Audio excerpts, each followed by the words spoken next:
Hello, and welcome to the latest episode of the Fingal's Cave podcast. On this, our 20th episode, we speak with a person who has chosen to go by the pseudonym of Mick the Hat. And when you listen, you'll certainly understand why. One of our favorite things to do on this podcast is to interview people who have knowledge that no one else in the world possesses, and who can shed light on some of the most legendary events in the history of Pink Floyd. Mick the Hat is one of those people. For anyone interested in the saga of Pink Floyd live recordings and vinyl bootlegs, you won't want to miss a minute of Mick the Hat's recollections as elicited by podcast producer and interviewer Ian Priston. His tales of BFI busts gone wrong, of taping some of the most beloved shows in Pink Floyd history, and of dealing with some of the quirkiest characters out there are one-of-a-kind revelations that you won't hear anywhere else. Over to you, Ian and Mick. Obviously, you and I have known each other through your stall for many years. And it became very clear to me when I first met you at Portobello Road in the mid-1990s that... Is that long ago? Yeah, that you kind of had been everywhere and that you knew everything in many ways. You'd experienced it, you were there at the time. So I suppose to begin at the beginning, where does Pink Floyd start for you? What's your earliest memories? Of Pink Floyd? First time I saw Pink Floyd was in King's Hall, Stoke, because I lived up there then. Yeah. Which I thought it was 1970, but it might be 1969. And it was on my birthday as well. It was Valentine's Day. So anyway. 14th of February, 1970, you saw them. Yeah, and having seen lots of other bands at the time in a local place, Colosseum Family, I'm just thinking off the Jethro Tull, those sort of bands and that, it was all right. But when I saw the Floyd the first time, I didn't know the music, hardly. But I was immediately, I know I was into keyboards at the time, the sound, that kind of sound more. And I just found this was different. I thought, this is good, It's special. And the light show, and they were doing all sorts of weird stuff. I mean, I can't remember much now, but I think it might have been, they were chopping logs and stuff, drinking tea or something like, really not like any other thing I'd seen. Yeah, so I thought, this is much better than anything I'd seen, really. But I didn't follow that up that much. And I think I got into the music a bit then. Yeah. But I think what really hit me was the Rainbow shows in 72, when I really... knocked me out, So no chance really to see them in 71? No, I saw them in Crystal Palace. What did you make of that? Again, it was, funny enough, it was a bit like Knebworth in 75. It was like, some things didn't seem to work properly, I was expecting. I still thought it was great, but it wasn't quite. What did you make of the Octopus? Well, something funny happened with that, because I hardly saw anything of the Octopus. Bit of a failure. I know a lot of fish died, I think, or something. Yeah. Because of something with the... And it rained. Yeah. Didn't it? It rained. Do you remember that? Yeah. But it comes out on one of the tapes. Yeah. I used to have the poster and everything for that, which was great. I loved that. Oh yeah, there's a program as well. Yeah, that's right. I had that. Yeah, I had it all. That when I did at that time. Yeah. Yeah. And it's one of those things that I actually wouldn't mind getting back now. But it's like that period did become my favourite period. That 69, 71, 70. Ummagumma more. Yeah. I think Floyd were more innovative or experimental as such. Yeah. Listen, I loved everything really. Dark Side, Animals, The Wall, everything musically. As I've said just recently, something like with The Final Cut, which I thought was a terrible album at the time, but it was a Roger Waters solo album as such. But when he does the stuff with the films and everything, it comes alive, and it's really good, a lot of it. Yeah. As the pros and cons of hitchhiking, same sort of thing. If you just listen to the record, it's a bit hard, but show fantastic. So you went to the Rainbow in 72. Yeah. How many nights did you go? 3.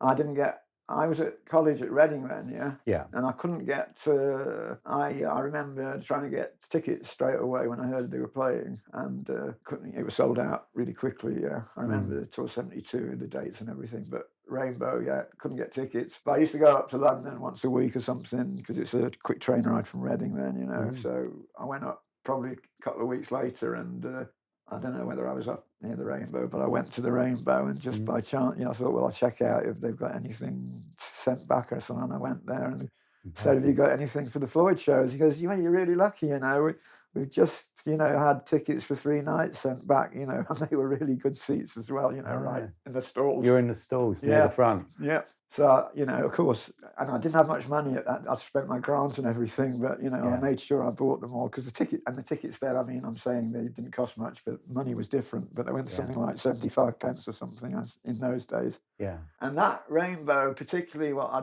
I always remember this, that when they did Careful with That Axe, the whole thing building up, and when the thing suddenly went, the flares, magnesium flares and that, everybody around me kind of like just jumped, like, they didn't know what was coming, and they were like, like a nervous sort of laughing for about a minute or two afterwards, it was amazing. And anyway, those shows definitely, I thought, this was really, really great, and I ain't going to miss another show in London. Yeah. If there's 10 nights, I'm going to 10 nights sort of thing. Why not? Yeah. And I thought that about other bands who I really liked in a way. If something's that good, go as often as you can, sort of thing. Yeah. Why not? Yeah. So did each night feel particularly different at the Rainbow? Well, as you probably know, I was at the Wall at every night in the world, and not that I say it was the greatest bit of music for me, but the show, I never got bored once in 30 or whatever it was shows. Yeah. And the only problem I did have once was the Robert Wyatt shows. Yeah. In 73. Yeah, because I was working nights at a factory near Reading just to get some money, and I remember coming out, having not slept all night, having worked and coming out, and I think it was the Sounds, Floyd 2 nights at the Rainbow, and of course it was. I think the show was straight away. It was on that week virtually. Yeah, there was an evening and a late show. Well, that's right. There were 2 shows. Yeah. And it was impossible to get a ticket, but I did go up there and got 1 show. But I only went to 1 show. I've told people I went to 2 shows. Did you? I think you once said to me that you also nearly went to the premiere of Dark Side of the Moon in Brighton in January. Oh, well, I had the tickets. Yes. Yeah, I still got 1, front row tickets. Front row, and you missed it. How did you miss it? Well, quite simple. I was at college and I couldn't get down there for some reason. Funnily enough, I didn't register until, if you told me you had front row tickets for Brighton Dome 72, a year or 2 afterwards, I wouldn't have registered probably, It was only like 10 years later. I thought, when I had 2 tickets unused, and I thought, what the heck? Why didn't you go to that? I don't know why not. But, it was still kind of like... wasn't quite crazy enough to have to go to everything I got, but I got great tickets and didn't go. To. I didn't know it was going to become. I think maybe it was even the thing that I got I don't know if I got the Rainbow tickets in time before the tour started. I think that was already done. Anyway, I did have, and I still got one of the tickets unused. So one of the things that obviously I know you best for is your tapes in your collection, which is second to none. I think all I'd over sum the it up place. as busy. And you told me once, I think that you'd found around 8 tapes from Rainbow 72. Yeah. You didn't take them yourself, did you? No. Do you know who did? No. But you acquired them over the years. I don't know, Steve Bragger might know better in some ways. In fact, I know I spoke to somebody telling me about, we're talking about Rainbow 72 now, aren't we? Yeah. 17th to the 20th February. What about Derek? Did he know anything? No. But you've got some good tapes that you got back in the day. The one, when they did Sourceful as the Encore, which might have been the last night or second to last night. I mean, that's absolutely stunning. Like the quality. Yeah. I mean, is that about? Yeah. In that quality? I believe you may have at least one recording from that run that is particularly special because you played it to Rolf Ossenberg once in your car. Yeah. So I understand. Just coming via California or something, because there were some people there once from America when I dropped by with that. Yeah, I remember playing that to them and a few other things. So for those who don't know Mick, Mick has a nice habit of playing rather nice cassettes in his car, don't you? Yeah. Over the years. But you told me, I think a while back, that your cassette player's broken down, well, so you don't do it anymore. The car that had it in has gone, and I was again only thinking about this today, coming down here and other days, that would be great to get a cassette player back in this car. Yeah. I mean, you can do that, I think. I suppose you could get a portable one and put it in through the aux. Well, or this is something something like that, the people who know how to do these things can do it, because I've tried to check it out. And I mean, I had that period where from about 2010, for about 5-10 years, every time I went in the car, which had a cassette player, then that's how I got through my tapes, which up till then were more of a mess than they are now, which they still are. Yeah. But then, so that was all that time going in the car, I went through them gradually, and so that did a lot of good at the time. You catalogued your tapes once, didn't you? Well, that was through that, really. I kind of listed them, but the listing is all over the place, but it's there, so at least I can look at it and see, it might say Pink Floyd 74 number 6, and Little Feet Rainbow, number 7, but they're there to find. That's right. And I one of my projects, and I got hundreds of them, is to how many days I don't know, but to get all the cassettes I've got, because it's all on cassette, as I've told you, there's a few reel to reel, and take them to this room I've got next door, put them down, and I could do at least put them in an order. Great. Like all the Floyd together. And with that list I've made, that will also kind of make it easier in one way to work out. Somehow to tabulate it in some way. Yeah. And work out what you have that's different to the rest. Yeah, well, from the BBC things, and just looking for some things for you today, I've got so many tapes of the same thing, and I just really, obviously, to get down to the one that's worth having. The best. Yeah. Well, not all, I mean, I would keep something that's not as good as one if it's got something different, like at the beginning, these sort of things. But I agree. Yeah, I agree. It's like having the BBC stuff.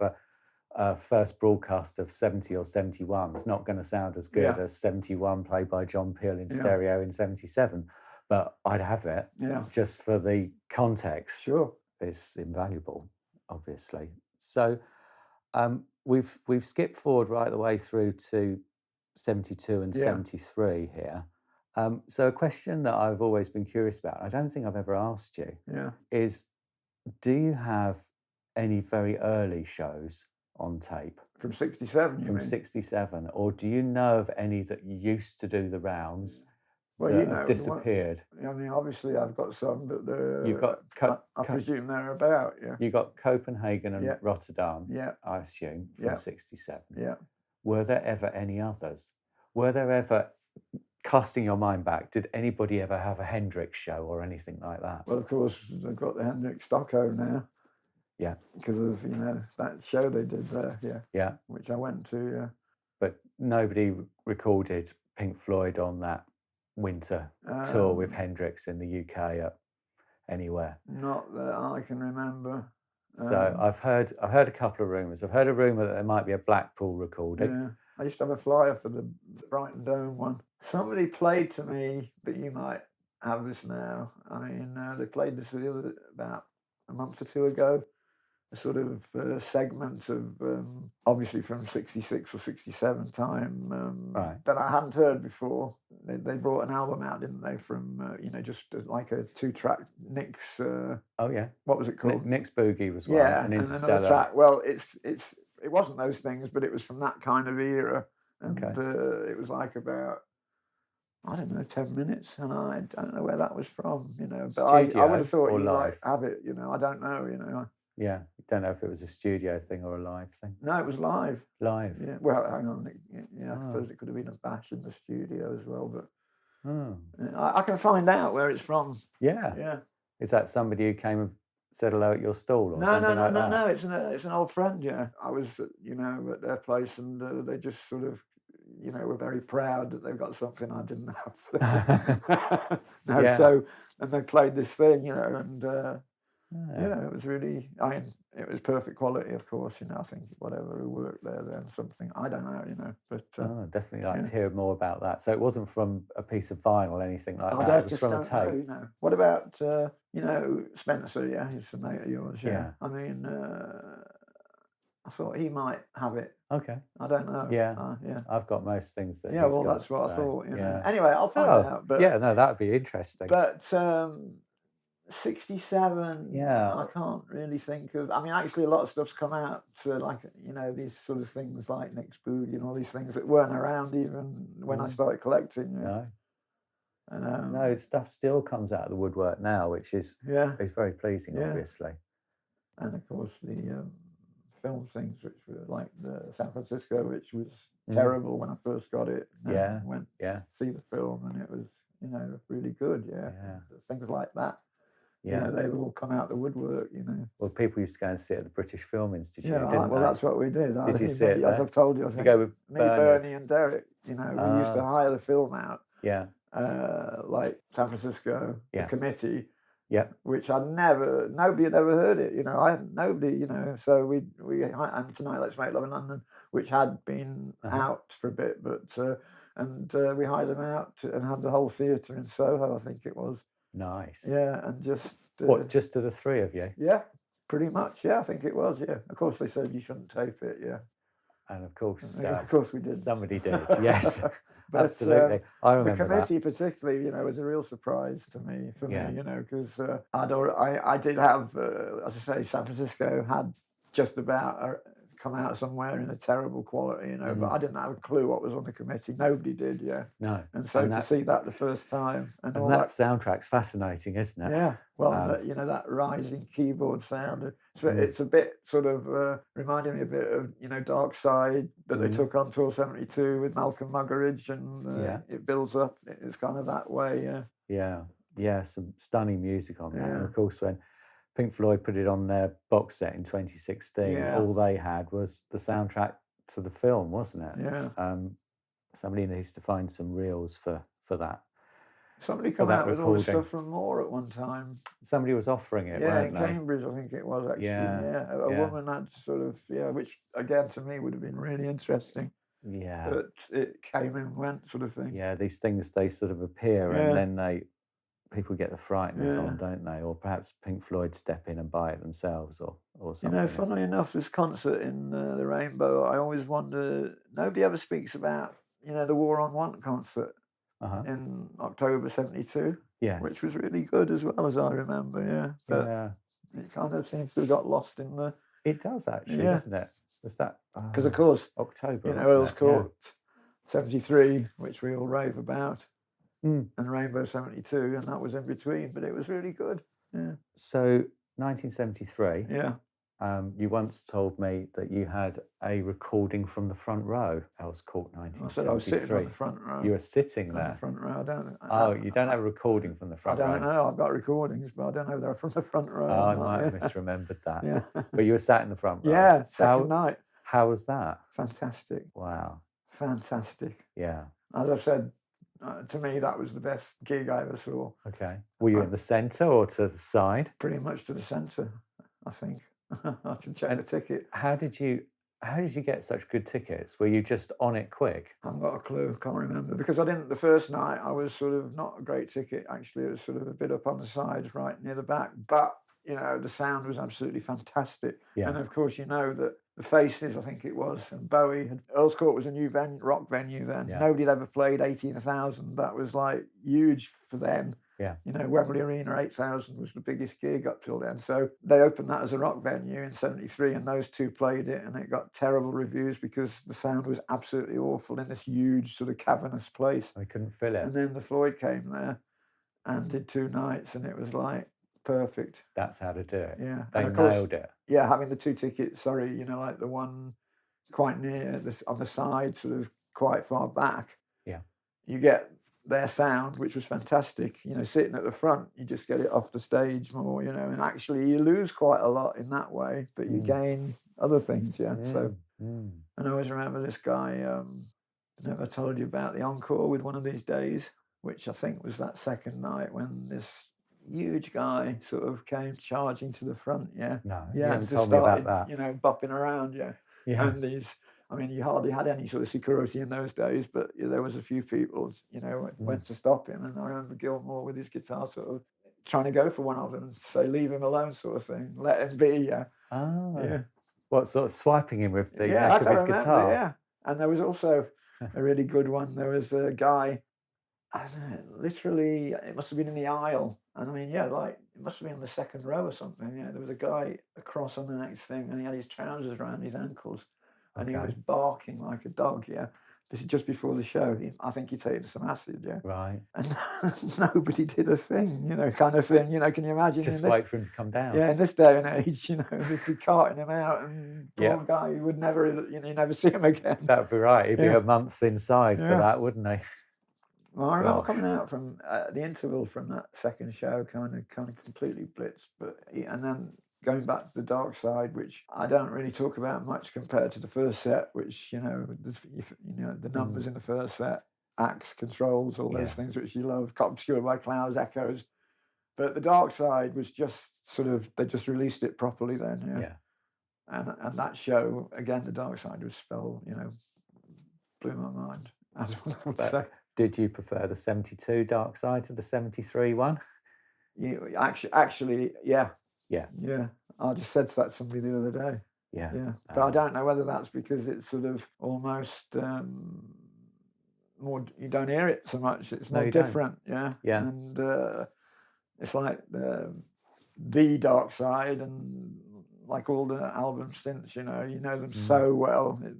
It's like I've had enough in a way. I mean, I love them, but the 72 Dark Side still pretty fresh because it's got a real resonance to it, hasn't it? I mean, how many tracks were there? I mean, there was obviously Gig in the Sky, and the one we were talking about just with Mark and Marguerite's, that was different. And the second, the people call the mortality sequence. Yeah. And I mean, there was 4 tracks, I think, that were pretty much different right at the start. Yeah. Quite a different mood to it as well. Yeah, totally. Once they got it in the studio, they really produced it, didn't they? Yeah. So I'm going to go back to Tapers, but let's keep going with this. To Tapers? To Tapers and tapes from the time. So 1974 we're in now. Yeah. And you went to the shows at Wembley again in 74, I think, didn't you? Yeah. I went to all the shows at Wembley. Yeah.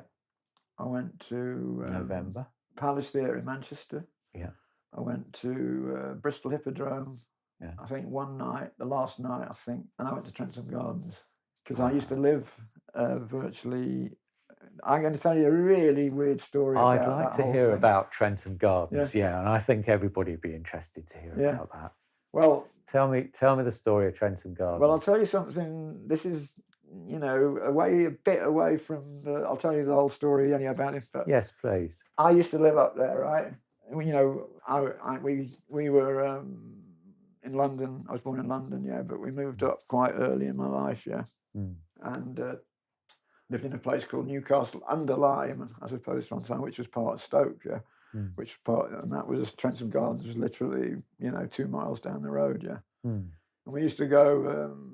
It used to have an open air swimming pool. You used to go on a little train in the summer there. So that was home there. And you see, this is a weird story. I mean, I always think there's other things going on, in life, things that we all know and understand between us, but there's other things that are so strange, the coincidences.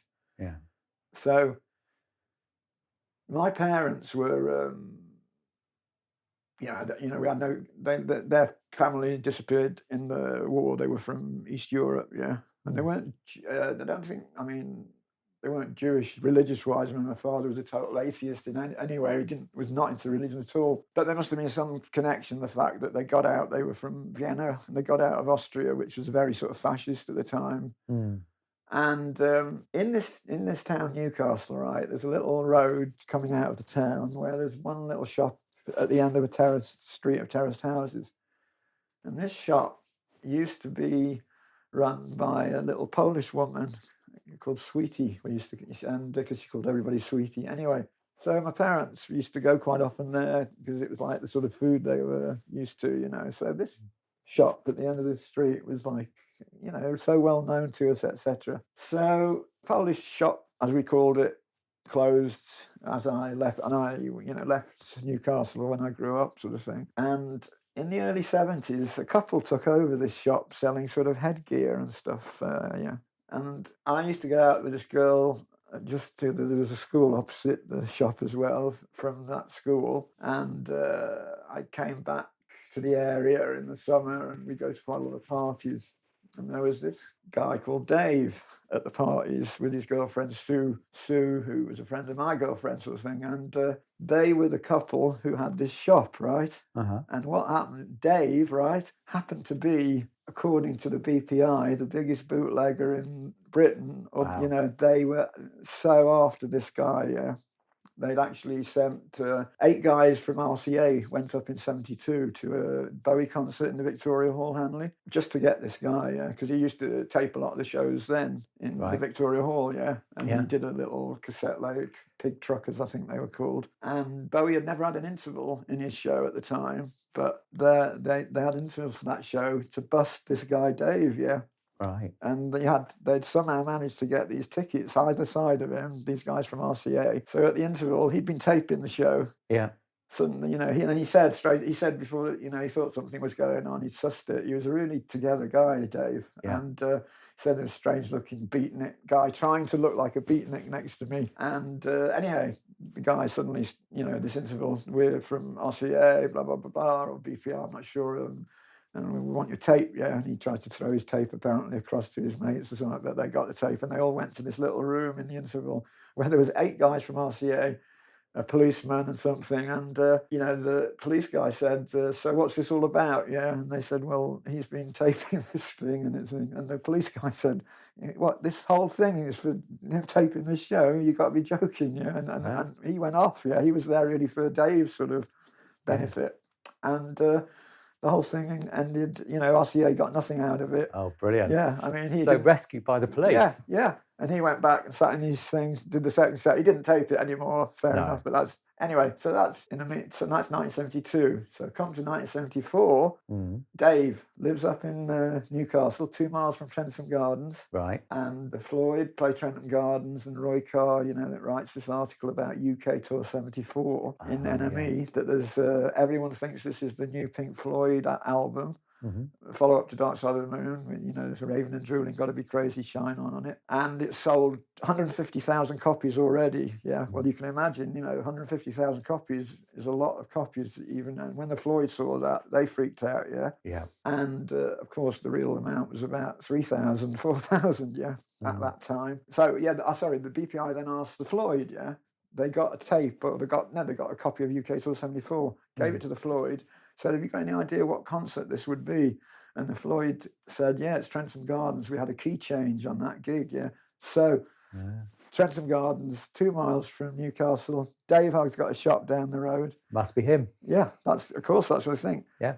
So they started a whole thing, yeah, to bust him for UK Tour 74 as manufacturer, which was a big thing in these days because the BPI used to really hound people in those days. I mean, people got fined for just having a few tapes and stuff, big time. So Dave, again, he said, yeah, I was sure I was being watched all the time. He thought people were hanging around the phone boxes nearby, pretending not to look at his shop, you know, all this sort of thing for months.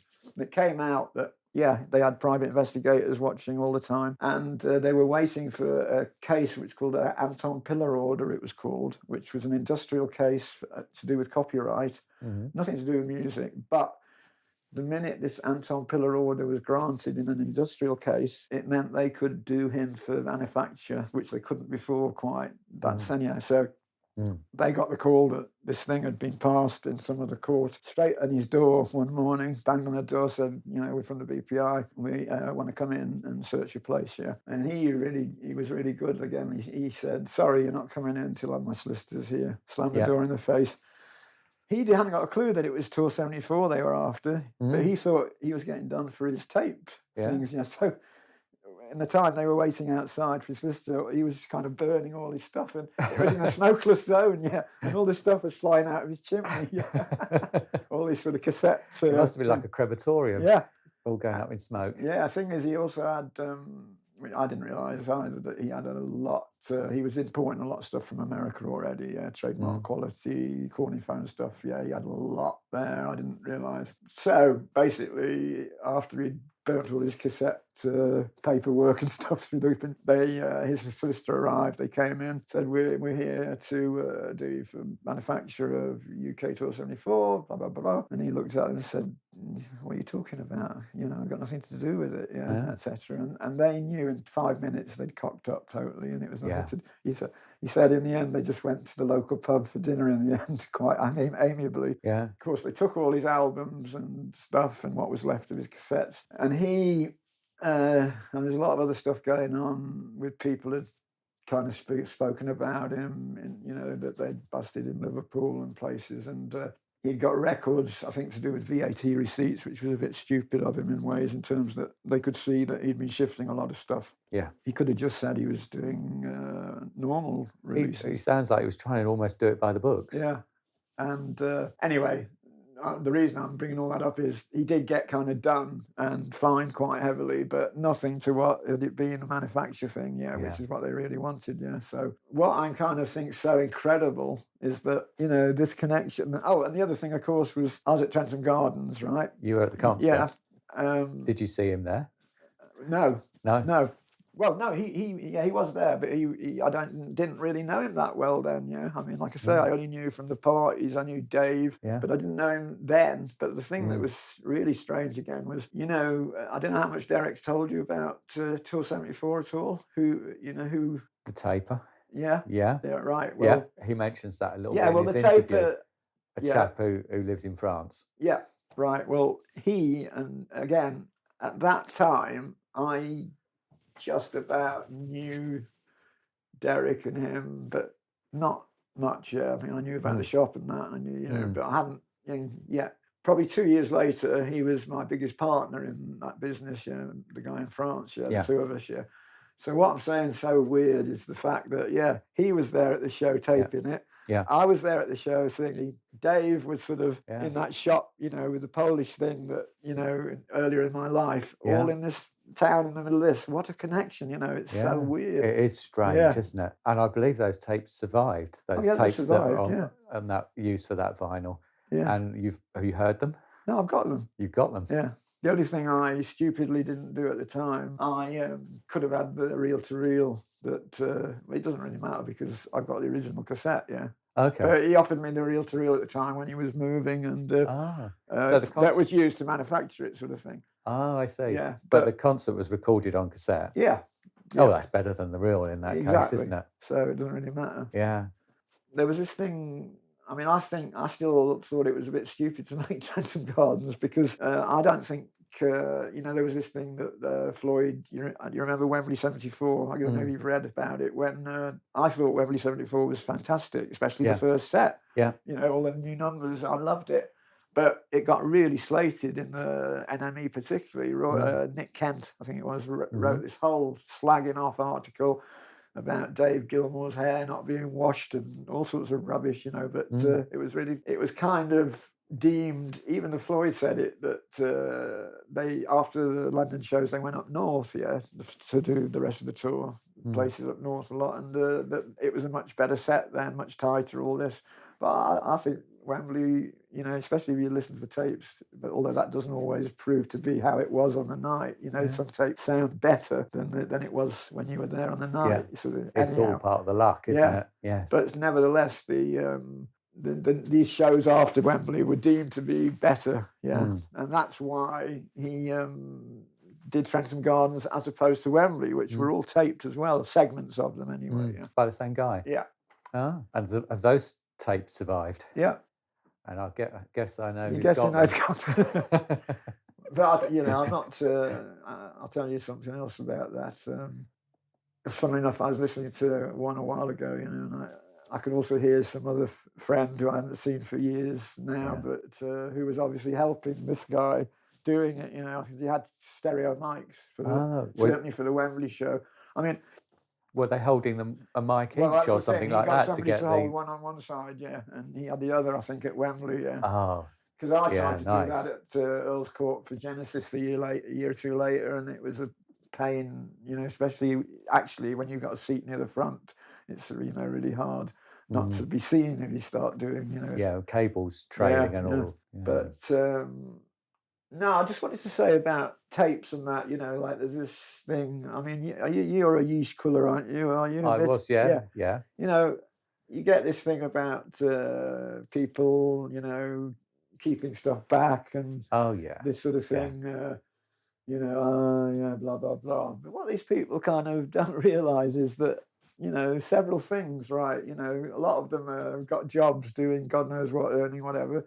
If what I do was my job, sort of thing, these things are, financially, you got, certain things about them. You got to be smart with them. It's a livelihood. You spend a lot of time, doing them, etc. Plus, to me, they're very personal. The actual tapes I do myself, I think I said I often left the tape on before and after. And you hear the people you're with and what have you, these sort of things. And so, there's a lot of things about keeping stuff back, it's like, it's not so simple as people make out. No, I absolutely agree. It's something that I've got a big issue with because there's this sort of instinct now in the internet age, which is you've got it, you must give it to me. Well, it's like, this is the thing, it's like expected that you're just going to, it's yours for nothing sort of thing, And like I say, I'm all for... this is something I'm now getting to the age that I realise this has to get out there, but how I do it is my choice, not somebody kind of coming up to me and saying, hand it over, and you must retain control over that. I think that's absolutely essential. That's what I've come to realise as well. Some people give me tapes and they say, put it out there. And that's fine. Other people, they discuss it with me and they say, well, I'd just like to hold that one back, or I've got different plans for it. I want to send it to a few friends or whatever they might want to do. And I think that's fine. You know what I did with, I Wish You Were Here and the Animals bits that I saved. And, as I said to you, I got all the Wembley 77 shows together, which I've never put out there at all, which, it's things like that, which I will do, but... I'm going to come back to Wish You Were Here and Animals. There might be two distinct halves to this conversation because we're getting through the years now. Let's carry on getting through the years with concerts, etc. that you went to. So after Trentham Gardens, my guess is that the next place you went to would have been Knebworth, unless you went No, you're talking abroad about... well, I did tell you... in 75? Well... obviously, after, where was it you said? Trentham. After Trentham. No, I still went to Manchester and Bristol, but that was that course, tour. Same tour. Yeah. But then, 75. We're into 75 Yeah, it was now. Knebworth, Yeah, and were you struck by that show? I was really looking forward to that show and pretty disappointed in many ways because, they started the show... They had to start the show again, They were near the end of that US tour. They were in the middle of the US tour, weren't they? And things had started to change quite a bit. And nevertheless, I was really looking forward to the first set, as I said about those new numbers. But because they had to start in the light, it kind of, not just that, Rick Wright had real problems with his keyboard at the beginning, and all these things kind of conspired to the fact that they didn't, they had the Spitfires come over, fantastic, you're really ready to go, and then there's a problem with his keyboards, and it's like the light show's lost, in that. So I kind of felt it was a real shame that first set, it was iffy, but of course once it got dark, bosh, it took off, changed. And of course, Roy Harper, it was the only time that Roy Harper sang Have a Cigar right there. And I used to take photographs in those days whilst I was taping now and then. And but I didn't have a great camera or anything, but I have got one or two pictures just by chance of Roy Harper. Oh, nice. On stage. Were you near the front? Because some of the recordings from that concert are very distant. Always been hard to find a great recording of Knebworth. Bannister put all these books out, didn't he? With bits and pieces, and he kept getting tapes or something and improving it a bit. Actually, I think the last time I heard something from that, it was a lot better than what had been around. I haven't seen anything great from Knebworth, 75. But, and of course, Echoes was fantastic. Yes. And yeah, the Dark Side was fantastic, yeah. You know, first set was a shame because that was the thing I was really looking forward to. I'm not too, it's a bit like that Tour 72. And Dark Side, I kind of preferred Tour 74 as it was in Wembley to what it was becoming. You know, already by then, you know, they were changing to the Wish You Were Here thing, weren't they? I think. Yeah. So, yeah, I prefer Gotta Be Crazy, certainly, and Shouting On was changing a bit, and Raven and Drooling, blah, blah, blah, was the same, maybe. I don't know. I can't quite remember the differences, but there were already quite a lot of differences, So that sounds like probably your only live Pink Floyd in 75, I would guess. So we're now in 77. Yeah. Wembley? Were you there? Yeah, well, you know, no, first shows were... an earlier one. Yeah, I went to Rotterdam, Antwerp, Brilliant, Paris, and Wembley's, and 2 nights at Stafford Bingley Hall, of which the last night was fantastic. Probably the best... you know, best show as one remembers it. I remember, you know, it was meant to be the 10th sort of anniversary of See Emily Play or something, as I remember, and they had a party after, and they were definitely up for it. You know, Gilmour's guitar was like, wow. And we're going to go back to tapes, but were you taping at each of those concerts? Yeah, but not all the Antwerp. Oh yeah. Oh, I told you the story about. In Antwerp, I walked from the station to the gig, which was a long walk as I remember it, and I'd arranged somehow to have a ticket. My ticket was at the box office at the place, you know, but I had to get there in the daytime. So I walked about an hour to get to the gig, and it was probably about 3 or 4 in the afternoon, and there was a lot of people already around. Anyhow, I walked in and I had to get through inside to get to the box office, which, you know, at the time they weren't letting people in. Anyhow, but I could get in, got my ticket as such, and heard they were sound checking. So I went in straight away. Nobody was stopping me, and I think I thought they were doing How Long by Ace. Right. Yeah, and of course I was desperate to tape it at the time. You know? Did you? No, I was too risky. I don't, you know, to take it out like that. Couldn't do it. I did tape quite a few sound checks eventually, and I mean, and not just I did Genesis quite a few times in 77, 78 in the sound checks and stuff. And the Floyd, I did get this Jam from Berlin sound check. 77. Yeah. Where what's on that? It's fantastic. It's like, and I think I might have, you said someone who heard the Rainbow Show, I might have played that to them at the time anyway. Yeah. It's like, you know, somebody comes out when they sound check in those days, would say Nick Mason would come out and start banging around on his drums, and then someone else would appear and start his instrument, and that's how, and it started like that. And suddenly everybody was out there playing, and it just went on for like about 40 minutes, you know, no vocals, just jamming. Yeah. And you captured it? Yeah, it's there. Yeah, I didn't tape it, you know, but it was there. You know, I mean, that came from, you know, I think that came from within the band. Yeah. Somebody being generous. Well, we might have to edit this one out. Okay. But I did stay at I may have told you the story when I stayed at somebody's house who worked there, who was well up there, and I pretty much taped all their tapes, and that was amongst them, Yeah. As was the, which was that may be where the Animals, that came out. But is this the Israeli guy? No, Somebody else. Yeah, sort of near manager. Okay. Yeah, but and he was friendly enough to allow you to make stay some at his copies. house. Yeah. Yeah.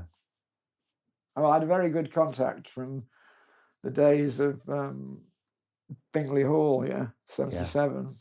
I lived in Gloucester Road then, and I advertised in Sounds when you used to, in those days, like you'd put, Rare something in the back adverts. Obviously not thing I'd say, or photographs or something like that. Oh, yeah. Well, an advert say that you're selling or that you're No, seeking? selling. You're But selling. you do it, frame it in such a way it's not what you really are selling, but you know that people will cotton on. Give people an idea. Yeah. Yeah. So suddenly, I get a buzz on the bell one afternoon, and this guy standing there, sort of in his motorbike gear, like just a sort of face peeping out of all this leather, and this guy said, I read your advert, and I've just driven from in West Wales on his motorbike, into London. And I said, come up, and sat down, and he started about, I went to Bingley Hall, and I said, well, I taped that show. He went absolutely nuts, He said, what, you taped it? Huh? Anyway, this guy, he went to school with a lot of these people from the Floyd, Oh, okay. Cambridge way or something Eton, like that? One of those public schools, like the guys from Hypnosis and some from the Floyd. And he was always my great contact for getting everywhere. And we went to America together quite a lot later on, just the shows. But anyway, this is another one of these crazy sort of crossovers. He and his mate, who was also knew all these people. Actually, his mate was good friends with Rick Wright's missus, and his wife was. And I always remember when Rick Wright had all these troubles with Waters, which, and meeting his wife and the guy in London just in the street, and they were asking him about Rick, and they're saying he's really in a bad way, and I didn't know then that was going on. But so that would be about 77? Yeah. Well, even later, a bit later, even 78. So obviously all that was going on. Yeah.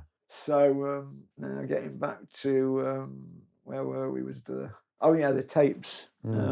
So you this guy had a damn good tape collection, and you stayed I got there. it. Yeah. So he and his mate had this fantastic lodge in not Chalk Farm, Mornington Crescent. There's like one of these, in London you get these sort of little parks. Well, just across from Mornington Crescent, there's one of these little parks before you get up to Camden, and in the corner there's this little lodge sort of place. Fantastic place if you want to play your music loud, all night, because there's nobody around. No neighbours. Yeah. So that's where these two lived. Well, they got this place eventually, and we used to spend nights and nights playing all the boots and the tapes and that, and became great friends.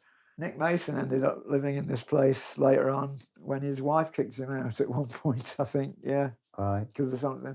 So again, it's like, how did, that crossover is a bit, although there was a connection between them, but nevertheless, they'd left this place since, and yet, there Nick Mason ends up living there, Yeah, and so there was tapes for you to make copies of. Oh yeah, and that guy's. This is in this other guy's place. Yeah. What sort of things were there for you to? Well, just soundboards, really. Soundboards. But a lot of it was like more recent stuff, which you're not interested in, really. What, 80s? Do you mean? Yeah. Oh, I see. Yeah. Probably more of it was 80s. I'm just trying to think. What? I know. There was a lot from 75. 77, not a lot, but it was all over. There was like 3 versions of Echoes, which was the encore in America, but I didn't know where it was from exactly. Anyhow, but now that fantastic stuff. Yeah, but I've never sussed out where I got the Wish You Were Here stuff from. That was different. Yeah. Oh, so you got the Wish You Were Here and the Animal with the different stuff. Welcome to the Machine and Shine On in one long bit. So I think that I don't know, maybe I'm misremembering this. I'm thinking that the Wish You Were Here stuff came from the Israeli guy, and the Animal stuff possibly came from Peter in California. No. The Animal stuff, right, came from this guy who was Floyd's something. Yeah. But the Wish You Were Here stuff, no, it didn't come from anyone. Well, I don't even know who the Israeli guy is, actually. Oh, I thought there was an Israeli guy. No, I just don't know where it came from.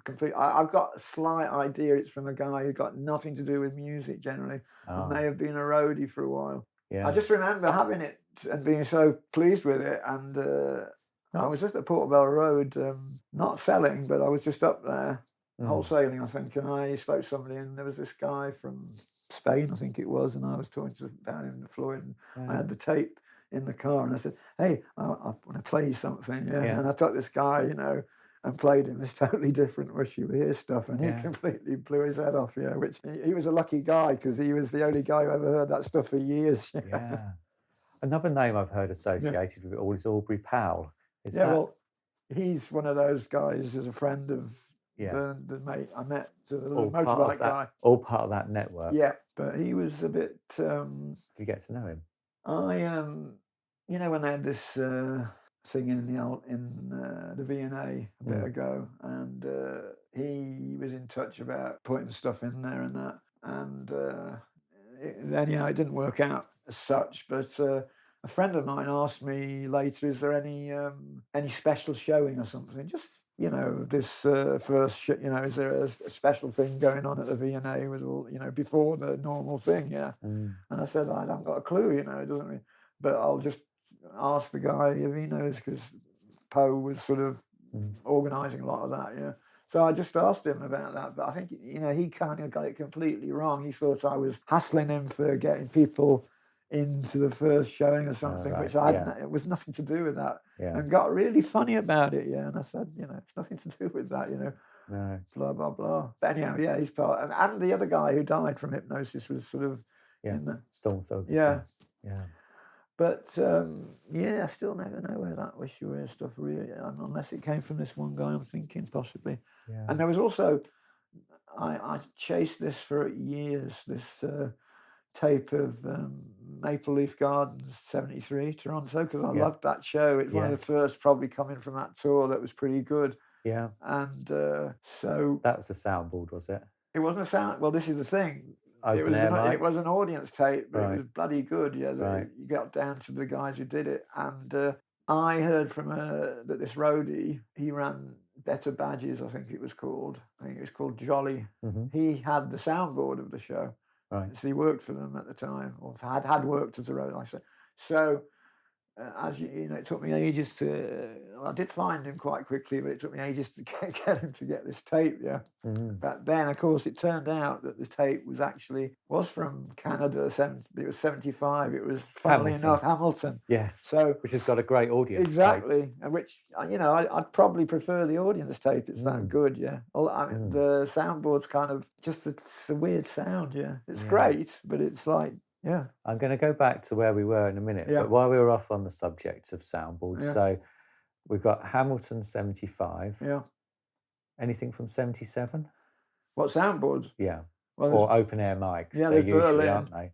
Yeah. The Zurich. Okay. Which are those complete? My tapes have disappeared. You see, this is it. The one time I start giving tapes around, and you lent them out, did you? Yeah. Which ones? The Berlin and the Zurich? No, just Zurich. I actually we did make a kind of CD thing with just a few tracks on one or two of those, but not the whole thing. But there's Berlin, there's Zurich, there's, I'm just trying to think, 77. I'm sure there is more, but... Okay. And like I say, from 75, there's one or two bits and pieces, definitely from the American 75 tour. Right. And you still got the Hamilton tape, and you still got the Berlin. Yeah. Is it tape or tapes? Is there? Which one? The Hamilton, is that the soundboard? Yeah, I think it's all on one tape. Yeah, each of those. It's a C90, maybe 120. Yeah. So that's 75 and 77. Just can I wind us back a little bit further? Are there any soundboards from 74, 73? No, not that I know of. No. Certainly not from 74. Well, there's all the stuff that came out from that one Wembley show. Of course, yeah. Well, I would say that my friend's 74 tapes from Wembley and that are better than a soundboard. They are so bloody good, But he only did segments, because he really was intent on doing to fit on an LP as such. So he'd do sort of say 2 tracks at a time there, and then maybe the different 3 tracks that night and that. He didn't do the whole thing. Okay. He did, he certainly did at Trentham, Yeah, so I was going to say, we're talking about the guy who now lives in France, who basically did Trentham and Wembley. Best thing he did was the first night at Wembley, because that night, the bit that in dogs. It's got to be crazy. Yeah, Yeah. it's got to be crazy. You know, where the middle bit, where it kind of then comes back in. Yeah. Well, that first night, it's kind of again, it was quite different. It was early on, and it's all Rick Wright's keyboards rather than Gilmour's guitar as such. And I think it's fantastic just for a few minutes different.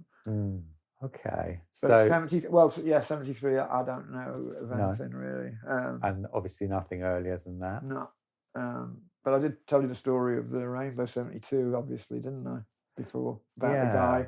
I think he's on my list to go through. So if we go through all of our dates and then go back to some of the names, and then we'll try and work through those as well. Yeah. So, but you know, supposedly, as I remember, he got kicked out around money and came back the next night and did the rest. And he must have had I think he had that little Ewer, maybe reel-to-reel one could use at that time. Yeah. It sounds so good. Yeah. Let's go there now then, shall we? We're talking about Ian Sippen, aren't we? Who died sort of not long after, sort of certainly in the late, I'd say, I think, you know, late 70s, early 70s, I think he drowned, didn't he? Yeah, I don't know. But his mother had a lot to do with it. I think he must have been living just with his mother or something. So I think a lot of people hustled her a bit afterwards to get eaten, because he was involved in, you know, a lot of stuff at that time, not just Floyd, you know. And well, he'd recorded as far back as 67, hadn't they? Dylan, Hendrix, very well known around Dylan. Which makes me think of Michael Krogsgaard. Who? Michael Krogsgaard, the Dylan biographer. Did you ever meet him? No. Oh, okay. He also has an interest in the Floyd stuff, so it might have been a possible connection. Yeah. He came over to the UK in 1975, I think it was, and he was the man who introduced everybody to the Copenhagen and Rotterdam 67 shows over here. And quite the impact they had. So let's go right the way back to before we went off. We were on 1977, and you had explained how you were at the spring shows in 1977 in Europe, and then you'd gone to Wembley.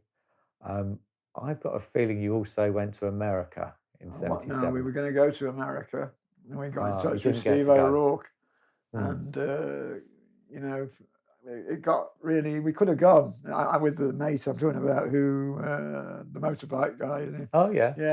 And for some reason it didn't work out. We didn't go in the end, and I was so. You know, one of the girls we knew from San Francisco, she had gone back to America. She lived there, at the time. I always remember she came back after about 3 weeks, and she said she'd been to Oakland Coliseum, and they'd done, you know, Careful with That Axe as a third encore. And a half. And I was really gutted at the time, you know, because that was the only time, There was an opportunity. Actually, it was wasn't Careful with That Axe, but it was still nice. But we didn't make it for some reason, and then we did make it for the Wall shows in 1980. So, we went. I think we'll press pause in just a moment, then go to 1980.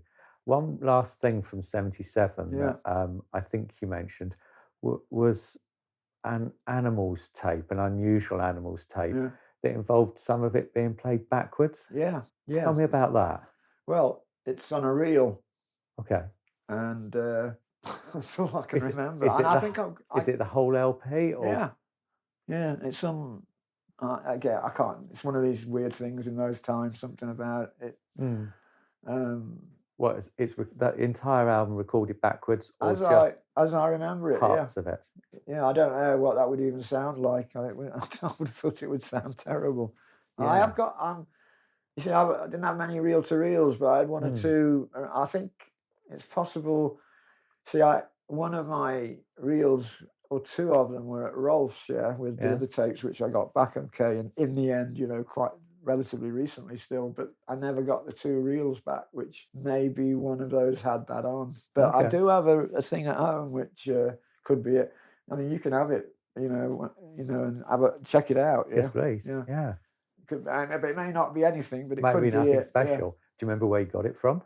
Yeah, Bernie. Bernie White. Yeah. Okay. Because he wasn't very interested in no, Pink well, Floyd you at know, that Bernie was not point, interested was in he? Floyd. He was interested in Barrett. Yeah, it's all but, Sid. You know, we always ended up trading stuff all the time because he didn't really want his Floyd stuff as such. You know, but you know, so you take it. Yeah, and he took. You know, he was interested in boots generally because it made him a bit of money. You know, so we'd always trade all this stuff. Yeah. And he had good contacts very early on, you know, to look for Sid stuff, yeah. I'm going to come back to Bernie as well. So let's end in part one there. We've gone through from your earliest memories up to 1977. Yeah. And next up, we'll do 1980. Okay. So let's have a break for a drink. Nice one.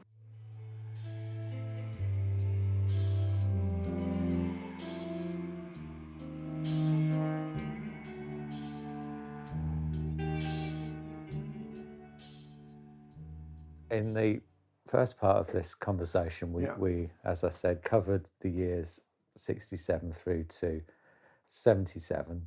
And now... I was thinking, actually, just one last thing about the 77 tour was that was the first time that the Pig appeared, I think, right? Yeah, and we were at the first time saw it was at the Ahoy Haller in Rotterdam, and sitting sort of up a bit, and it just kept coming closer and closer to us. And the two guys with me, they one was completely smoked out of his head, and one was completely peed out of his head.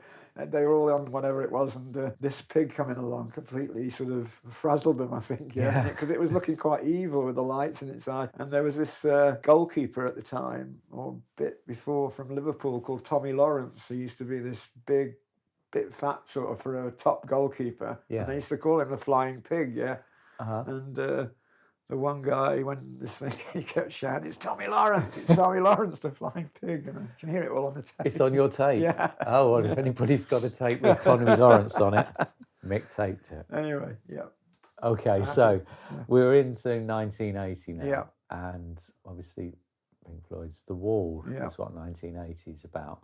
And you went to rather a lot of their concerts. Starting where? Well, tell us your story of 1980. 1980, the whole thing was that I don't think I'd even heard the album much because it only just come out late 79, I think. Anyway, it supposedly they were going to play LA Sports Arena and New York Nassau Coliseum in February 1980. That was it. There was going to be 7 shows in LA, 5 in New York, finished. That was it. No more. UK. It was too big a thing, which I didn't quite understand because I would have thought it would be better to take it out for more. I think there was all this stuff going on with Waters and Wright was no longer, there's sort of things going on. So there was no UK, no Germany. They had, I remember there was lots of things about doing it in front of the pyramids in Egypt and things like this, you know, and or by the Berlin Wall, both which would have been great ideas, you know. I must say I'm sort of very happy with Roger Waters right now, what he's just said about hanging Bono, did you hear that, up by his trouser legs now? Oh, really? Oh, he was on about Israel and everything, and Bono he was playing, you two were playing in Las Vegas, I think it was, recently, and he said some stuff about Israel and that complimentary, and of course Roger was saying, and you know, without getting into all this now, you know, I'd be totally with Roger Waters over that, big time. It's really, I just think it's absolutely terrible what's going on. Yeah, he's not the man he was. No. It's the very... No, I mean, he's looking good actually for his age, you know. Yeah, I mean, aging well. Yeah, but I think he loves being a rock star too much now. Yeah. I mean, it's kind of funny, isn't it, how it's gone from being anonymous in many ways, like they wanted to be in the early days, you know, to now he likes the fact that he's out there. Listen to me, and I listen to my influence. Yeah. Yes. So we're in 1980. Anyway, so just those gigs in the USA. So of course I had to go. Yeah, you know, like if I'm not going to be able to see any other shows, you know. That's a huge undertaking at the time to go to America. How did you manage to do that? Did you have a job you had to give up? I did give up my job actually. Exactly that. I was a transportation planner for London Borough, and I was sick of it anyway. It wasn't. I was, you know, doing records and all sorts in their time. I used to have, in those days, they computers were beginning to be part of it, but nobody had sort of laptops everywhere. Yeah, we had to go to a specific place in Victoria if you wanted to do some computer work. Yeah. You had to go to this bureau and sort of sit on their computers. I mean, I used to just tell my boss, I've got to go to Victoria to do some work, blah, blah, blah. And I'd just be doing records and all sorts in there. I'd have the girl at the desk, because he started sussing it out and kept ringing, is Mick there? She'd say, oh, he's just gone out for a bit and all this sort of thing. So I worked there for 3 or 4 years, and it was good money, but the work was crap. Yeah, basically. But you had enough money in your pocket to not really get to America. I just, as I say, I was doing more business with records and all sorts at the time. Memorabilia. Although, no, by then that was quite happening, because I was saying something the other day about this thing that when I started getting into Floyd music and all that. Record collecting or collecting as such was just not known. It was a new thing because music was relatively new. Yeah, so all these people now collecting picture sleeves and this sort of thing, that was just nothing then. I remember, I think they were Rock On, was it, in Camden Town, getting these Floyd. They used to get those Italian picture sleeves from Point Me at the Sky, Money, a few of them. It's virtually the first picture sleeve singles you'd see, these Genesis Portuguese sleeves, and you get them for £2 each. They're now like £300 and this sort of stuff. So that was a whole new sort of industry that hadn't really. It kind of went sort of hand in hand with the taping and the bootleg thing. This was all sort of people getting so into music that they wanted extra material, I think. Going back to the wall, I was having problems at work with various things. It was a really divided office between the people who were with me and the people with this girl who it was about promotion and stuff. And I just thought one day, now I've had this, and the thing came up about going to America, the war. I thought, I'm out. It just sort of fitted in the end. Yeah, I chucked my job and went off to America. Yeah, I mean, of course, not everyone, but quite a few people said, you can't do that, this. I said, yeah, I'm doing it. So, I flew into LA and do quite a lot with there was this magazine, Trouser Press, I think it was called at the time, which had a lot of adverts from America in the back. And I had quite a lot of people I'd met through that, doing trading and stuff. Anyhow, there was a guy I knew quite well, there was a Who thing, and he was fantastic. He had one of these camper things in his drive, big house and that, and he said, you can stay here for the whole time you're in LA, and he'd got me some tickets for 2 or 3 other gigs, which were like gold dust, because you can imagine the Floyd doing The Wall, new album, 12 dates in the world, and they were how big they were then. Well, how big they are now. Getting tickets was difficult, and if you didn't have a ticket, they were selling for like £300-400 outside the gig then. That's a lot. Yeah. Funnily enough, when I was in New York, because I had as I'll come to with the cruise thing stuff, like the mate I was telling you about again, who used to get me into a lot of places, he turned up at New York at one time, and I got a cruise shirt onto him and a thing, and we just walked through about 3 lines of police who, and all these touts were kind of selling stuff for £300-400, and I just said, we got to get to the mixing desk, and just walked straight in with him and got him for nothing. Well, I could anyway, because I'll get to that. So I went to the Wall shows in LA. First night, this only happens to me, having travelled across, half the world to get to the show. Yeah. We go up to the doors to get in. This guy where I was staying at and a mate of his and me, and I'm suddenly seeing the security. Of course, half the thing, another part of going there was to taping. I mean, going to the shows, taping, all that went together. So I've never seen, they had metal detectors, everything, which in those days was not heard of. So I'm looking at that. I had a the TCD5, the Sony, then, which was the best machine you could ever have, I think, right through time. And you only got that in 1980. Well, I had it for a couple of years before, probably, but I didn't have it in 77. No. Great machine, best machine. I've even seen it. The Floyd used it on top of their I'd seen it on top of their things on the mixing desk. Right, Yeah, so they were it just making shows their how own good recordings it was, with yeah. it. So I looked at this security and thought, I'm not going to get that in there. No way, you know. I mean, however, I used to. It was quite big, wasn't it? Well, yeah. I mean, relatively. I mean, it's just that, you know, I'd always get stuff in. You use various methods somehow, but I could see this wasn't going to get through this thing. And the only way I could get in was to go back to the car, and I'd brought a smaller thing. More like what became a Walkman, but they didn't, that was before Walkmans as such, and obviously not as good quality as a TCD5, but still, you know, interesting. And so I said to the guys, I said, look, you go to the seats and I'll go and get my other machine and I'll see you in there. So I go back to the car, get the other machine, go. Have I told you the story? You have a little bit, but everybody else needs to hear this as well. Get to the door to go in. Where's my ticket? You'd lost it. I've gone and lost my ticket somewhere in transit from going back and forward to the car. I've lost the ticket. I went back, of course, looking everywhere. No. So I'm sitting on the steps going where the gig is, and I can hear it starting, you know. I'm saying to these people coming in, you know, listen, I've just come all this thousands of miles here and I can't even get into the bloody show. Wow. And heavy, man, that's terrible.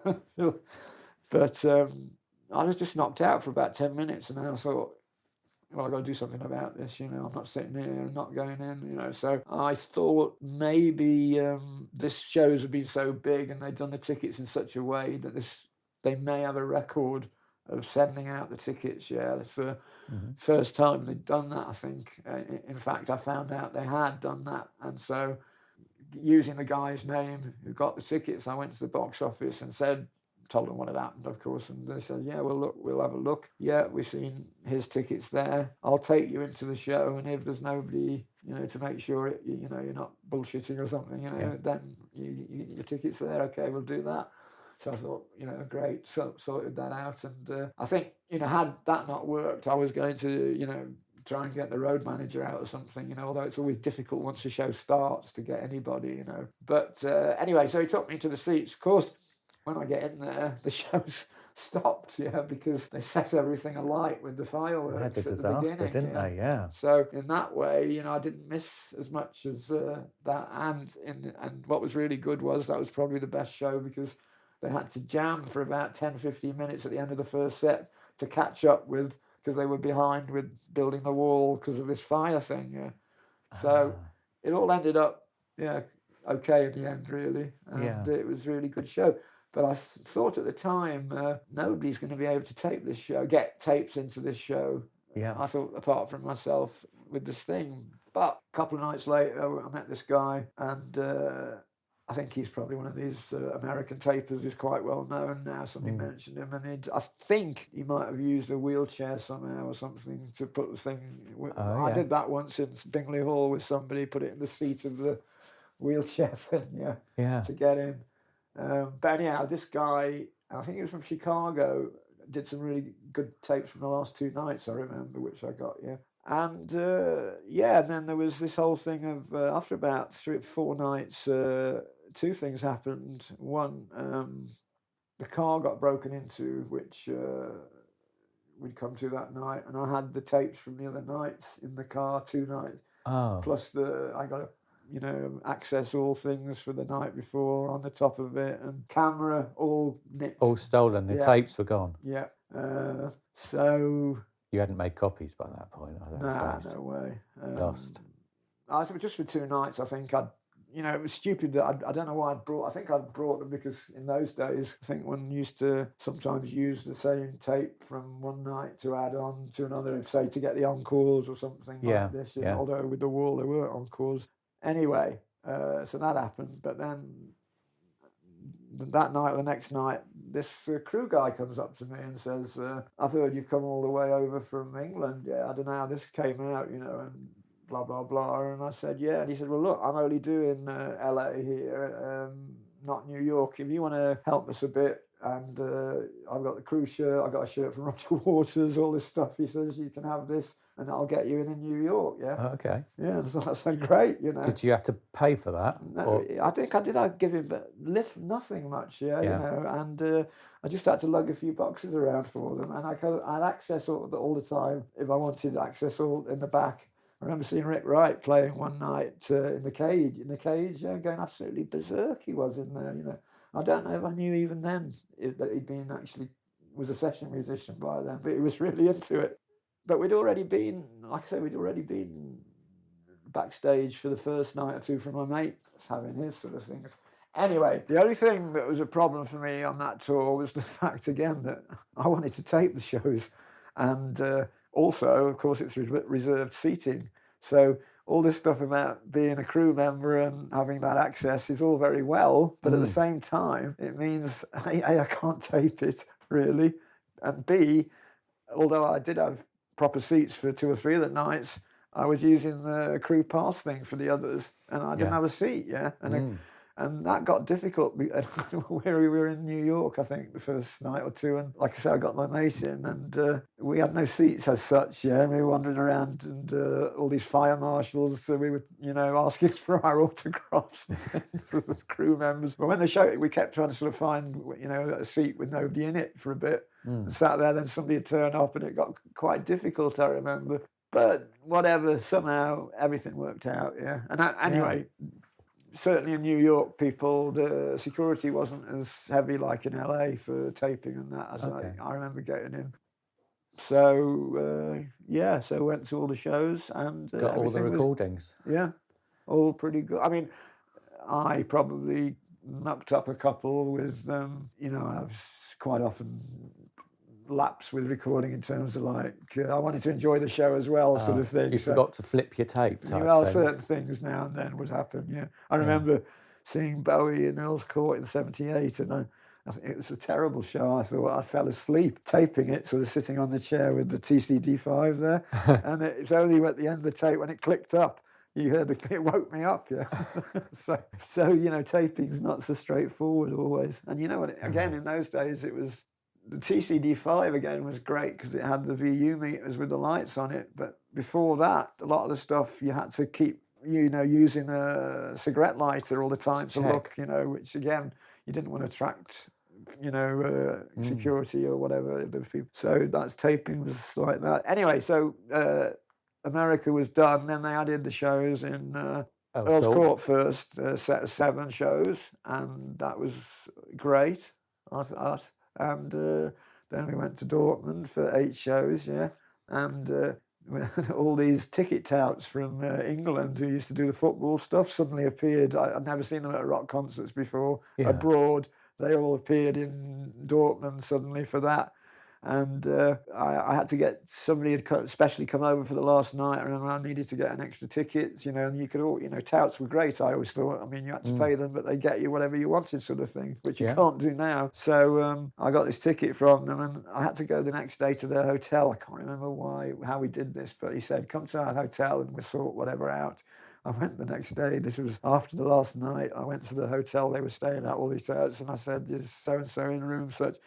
Said, do you know where he is? You know, because they'd all run out without paying the bill, yeah. So all this lot had been, you know, there for nights. God knows why they hadn't sort of taken some security from them in the first place and run off without paying a penny, yeah.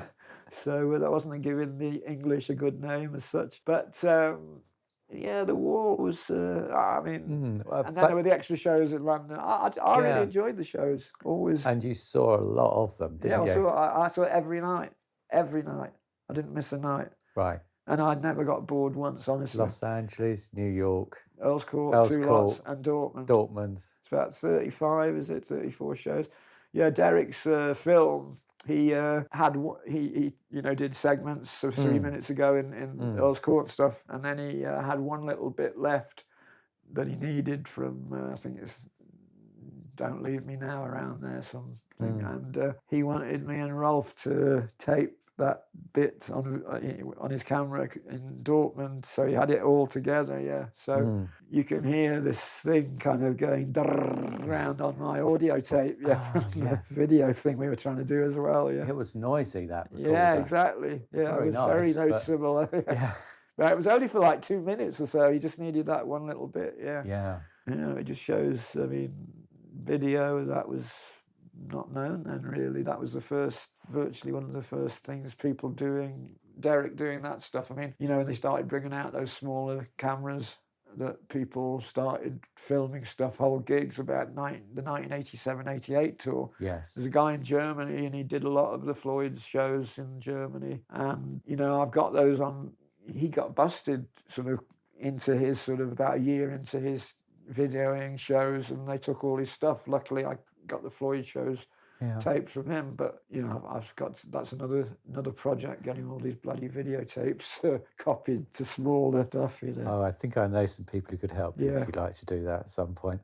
So I remember you also telling me about the last night in Dortmund being a particularly good one. Yeah, it was great. Your lady at the time flew in specially. That's right. Yeah. And, tell us that story.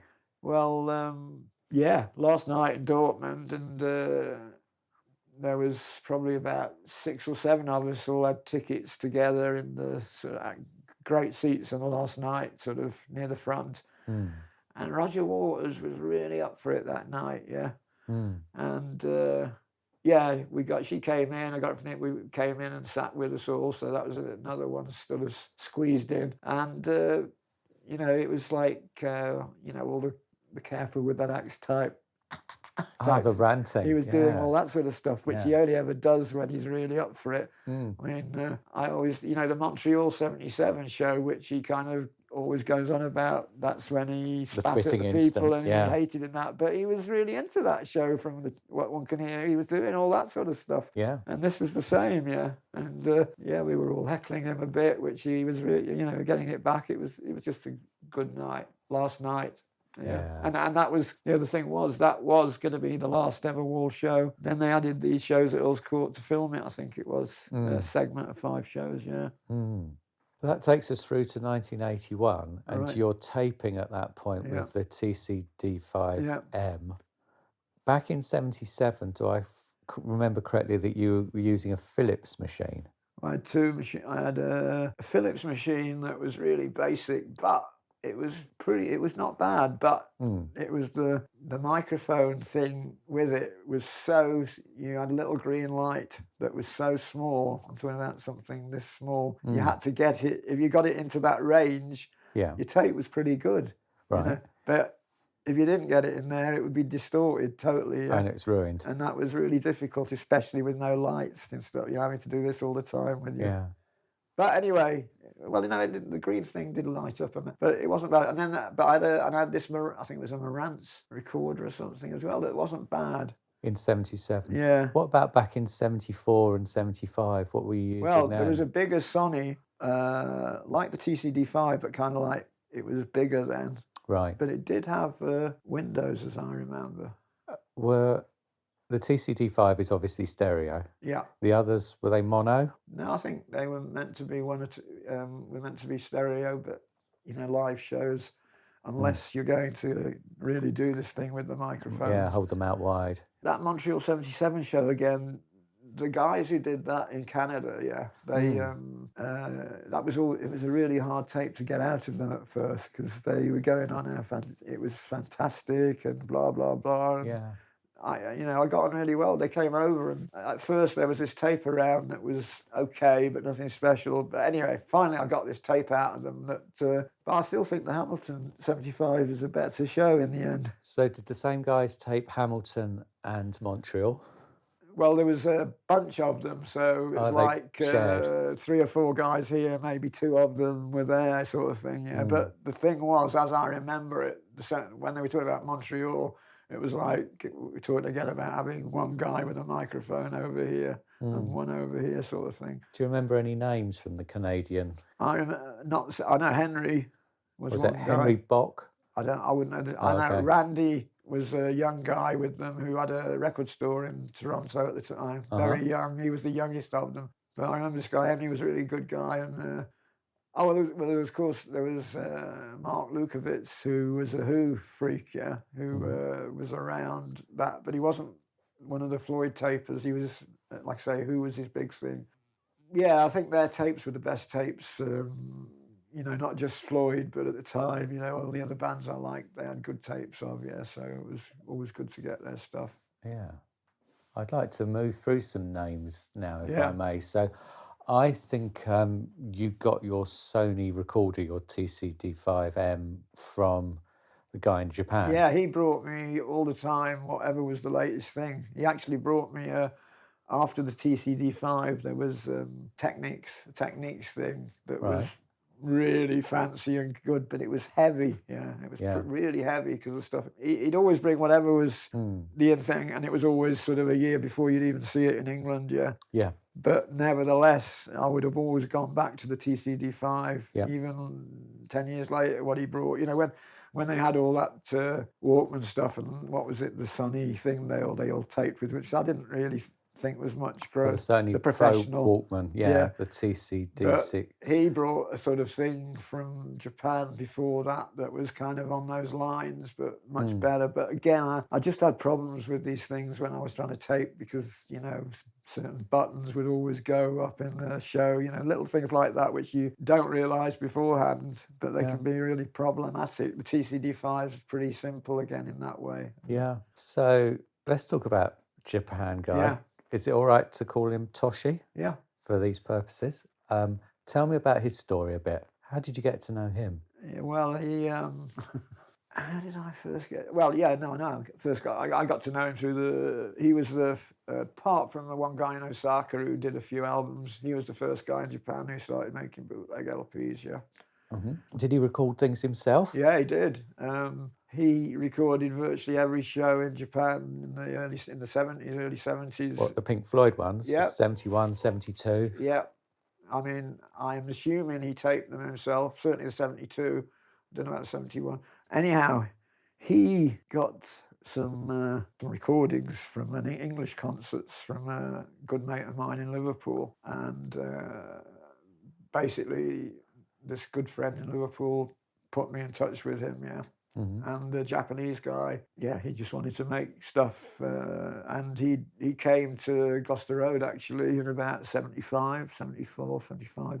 Just turned up one day and he was, Japanese, they're like very much, as he was, into whatever he thinks in vogue, is they'd play to that, even if they were really into it or not. So when he first came, the first time he came to Gloucester Road, he thought that... smack and heroin was the in thing at the time, so he comes crawling up my stairs. This first time, I've never met the guy yet, and so can you get me any smack? All this sort of thing.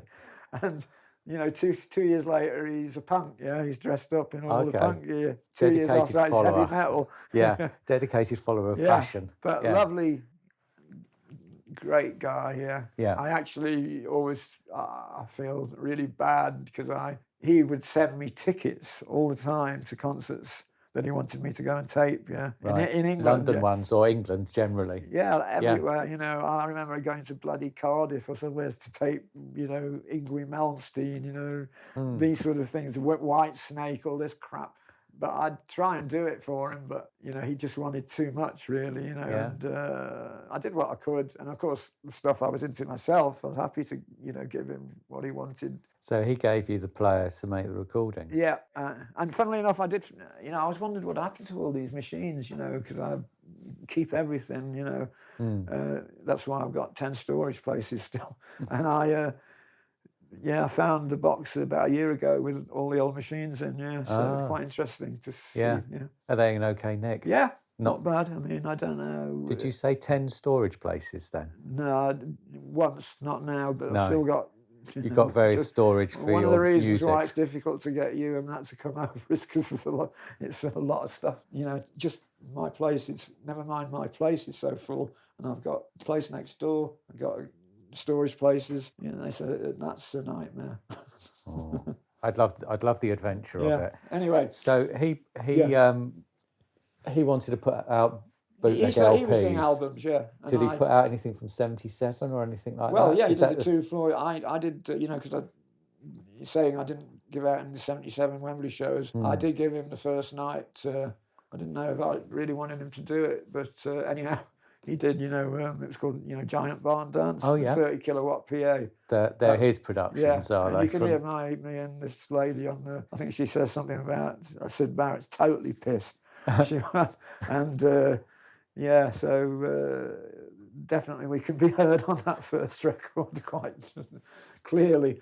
But yeah, and he did The Wall off one of my things. But the trouble is, he was so keen to get stuff out straight away because he was into quality in one way, really into it, but in the same way he was into getting stuff out He was quickly. in a hurry. Yeah. And quite often he'd kind of just do the first thing he got, which, like with the Wall thing he did, I would have, I don't think it was even the tape I did, but he got it out straight away, he wanted to do it. And same in 87, same with Waters solo and Gilmour solo first tours, I think.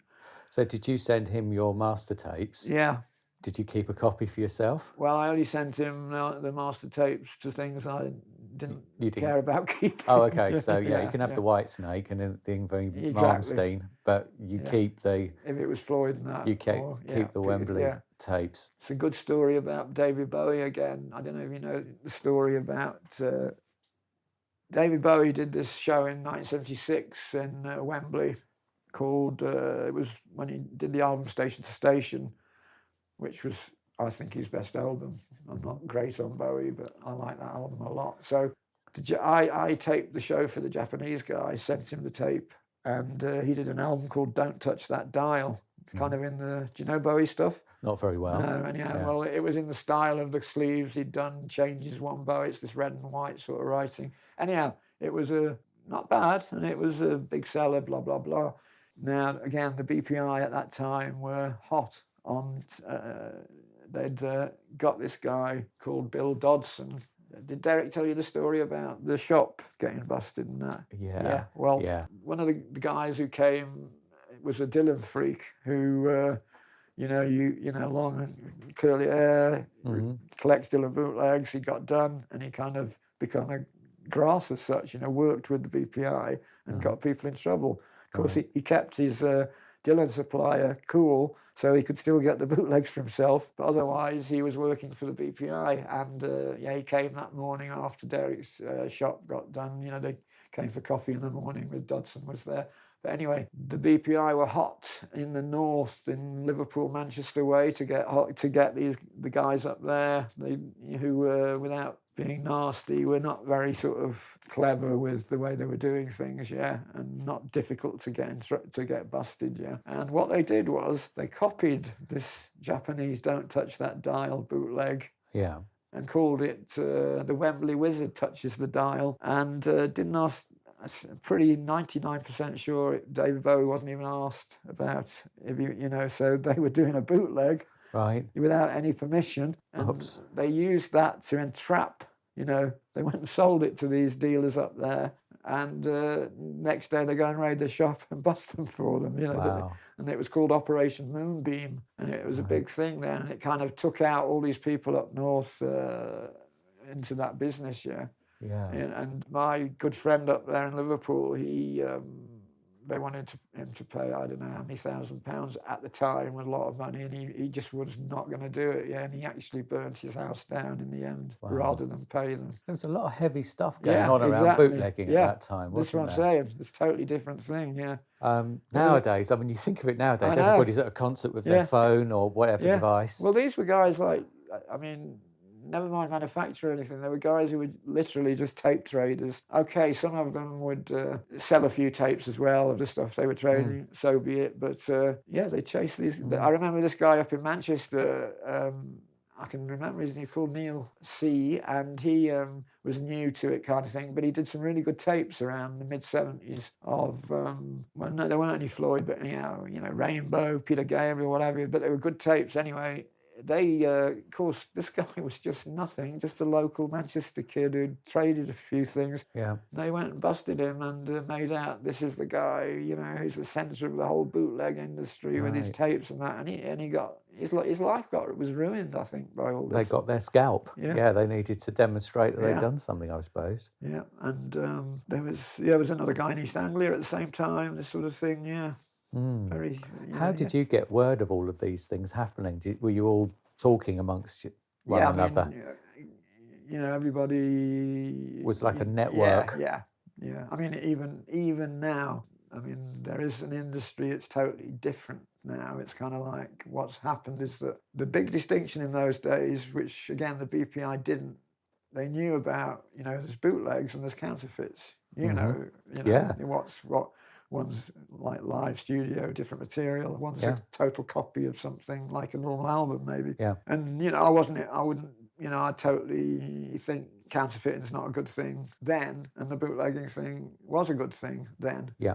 Well, now what's happened now is there's counterfeiting of ordinary albums that from, you know, the classic albums as such, because the ordinary original albums are so expensive, you know, to find on the collector's market now. It means that any young kids who want that music in the, you know, vinyl form, it's out of their hands. So a counterfeit of those things, I think, is quite a good idea, because they can get this thing at £15, whatever, Dark Side of the Moon, and you know. It's not as if, you know, say ripping off the artist. Well, most of them have got enough money right now, and it introduces the music to these people anyhow, who will then probably buy other stuff from the same artist, blah, blah, blah, you know. So that sort of industry is sort of still going on in a different way now. And I actually, funnily enough, you know, you mentioning about word of mouth, I just heard literally 2 days ago about a pressing plant being busted, you know, which because it's someone I know into that and all that, and the word just gets in round. Yeah. And then there's all sorts of strange things they turn up, don't they? If you go into HMV, there's all these boot LPs there now. Well, what was the thing with, I never understood this, the Floyd tapes from the 70s, there were suddenly like 20 or so of them available through Amazon and places. Copyright dump, yeah. Yeah, what was that all about? Well, I think Pink Floyd were trying to mark their territory and say it was theirs, so nobody could release them. So they were putting them out? They were putting them out in substandard quality. Yeah. Sadly, they didn't find the best versions and put them out. And is that still going on? Yeah, they're still doing it. But they didn't do the earliest years, strangely. They didn't do 67 or anything like that, but they did do the later ones. And presumably they're going to carry on doing that every time the clock strikes 50 years. Well, that 67 tape, you know, the Stockholm thing. Yeah. Well, you know, we went to the rehash show. Yes. And the guy who had the tape, he told me that the Floyd had said, I don't know who it was, went over there before that show even and offered him, I don't know, 50,000 or something for the tape and all this. And I said, don't let them have it, because it won't ever come out then again, you know. Although it did come out on the box set in the end, but not by then. It was already out anyway. And you know, I said, you know, let us deal with it, and we'll do you a better job, etc. Which he did in the end. But there was one track, as I remember, that the Floyd added. That there was this one track that wasn't on the original tape that was added in. Okay. And but did he let you have a copy of it then, of his reel? Yeah. No. Well, you know. Yeah, I mean, I made the album, didn't you ever see that? Oh, yes. Yeah, and I put on the back about... but that was the recording from the audience, wasn't it? No, it wasn't. It was. This is the thing. There was a recording made from the audience. Well, I mean, I don't want to be totally sure about this now, but he did give us the tape that at the time was his sort of board thing as such, whatever they had in those days. And there was the one track to be added that... was found, I don't know how it got to it, but I think we put it in a single afterwards or something. And I think it's probably on the Floyd one now, I don't know. Yes. Yeah. So, casting your mind back, obviously when these things all started in the early 70s, you told me a little bit before, perhaps we could go through it, about there being a Netherlands connection with boot LPs and a German one as well. Yeah. And you told me about Robbie Nitz. Yeah. Tell me about Robbie, the story there. Well, You know, there was, did I tell you about, the main bootlegging industry was in the UK initially. Right. And one of the biggest bootleggers was Richard Branson. Of course. Yeah. Yes. And he got busted for doing a Deep Purple album at the time. And then about 3 years later, he was busting people for doing a Sex Pistols thing. Yeah. Anyway, well, there was Robbie and Ralph. There was the Nitz brothers, yeah. Now, I'm not sure about this because anyhow, Robbie Nitz, yeah. He, there was, I'm just trying to think, well, you know, like around the Album Pictures type era, Rotterdam Double, Big Pink Live in Covent Garden, these kind of boots. Yeah. You know, they were kind of, well, Tour 72 even, and the start of all Tour 73 and all that, they were split between Holland and Germany, pretty much, those sort of things. Made in one country first and then copied. You never found, that's never kind of always been difficult to suss out whether that's, I mean, that did happen, but I don't think it was a regular thing that the one copied the other, but it's just certain things came from Germany and certain from Holland all pretty much at the same time, and maybe one or two got copied, yeah. And what were really hard to find were a lot of those early European bootlegs were copied in Japan. And even when I started collecting in the 70s, and I had my guy in Japan, I mean, in those days, I mean, do you know about like these things like the Japanese triple with the posters? I mean, that's a rare item. Oh, yeah, very sought after. Well, then it was even rare then, yeah. And yet, you know, I could get those kind of things because I used to contribute to this thing. It was called Pink Fan. It was a guy starting with a Pink Floyd sort of fanzine. Oh, yeah. And I'd send a little, he'd ask me about a certain album, would I write a bit? And I'd send that in, you know, and he had all these people contributing to like the fan thing, in a way. And if I wanted something like that triple, he'd ask all his readers, has anyone got a spare copy of that? And I'd end up getting 5 or 6 copies of it that way, you know, and other things. I've never heard of Pink Fan. No, well, you want? I'll show you one or two of the magazines. Yes, at please. some point. Yeah. It's all in Japanese, apart from my name and address in English at the bottom.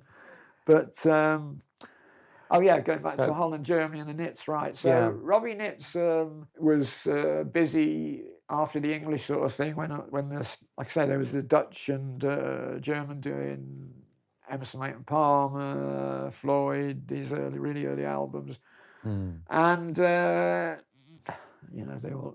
The trouble is, all these guys, they got too much money too quickly, and you know, all ended up doing coke and stuff like that. I think, yeah. And I mean, not that I'm putting him down for it at all, you know, but that's what happened with him for a while, I think, or drink, whatever. Yeah. So he kind of, things weren't very together for a while, but he kind of reappeared, Robbie, in about. That's got to be like late 70s, early 80s. And he appeared at the Berlin, I did first Berlin Record Fair about 79, 80, which was great. And he appeared after one or two of those early 80s with a sort of truck carrying all this stuff, you know, huge amount of records. He chucked onto a table, I don't know. Anyway, he started doing some titles again. Yeah. And I don't know, I probably told you the story where he turned up at, did I tell you where he turned up at my place in London? Tell us that story again, because I like that story. Yeah, he, I don't know how it must have been arranged to a degree. He copied this fantastic Bowie bootleg, Thin White Duke, which was really was a great album, and I did a copy of that, 500 or so, and the Led Zeppelin Earls Court, which was quite a well-known thing, with this nice colour cover. That's something he did in Germany years before. Maybe it was a Neil Young something, anyhow, all in coloured vinyl, which hadn't done that much before then. And we must have arranged something, so he turned, and I was living behind Sloane Square then, in this lovely place, and he turned up in this really bashed out Mercedes and parked it just on the side of the street, on sort of half on the pavement, half thing, sort of piled all these albums out and like gave them money. But he'd driven all the way from Germany? Yeah. And then my missus, who was German, sat there, cooked him a really nice dinner, which he wolfed down, and everything. And I think he stayed for the night, and then he just disappeared. That was it. His car was still there, for days, and never saw him again. Wow. I know he died fairly soon afterwards, but yeah.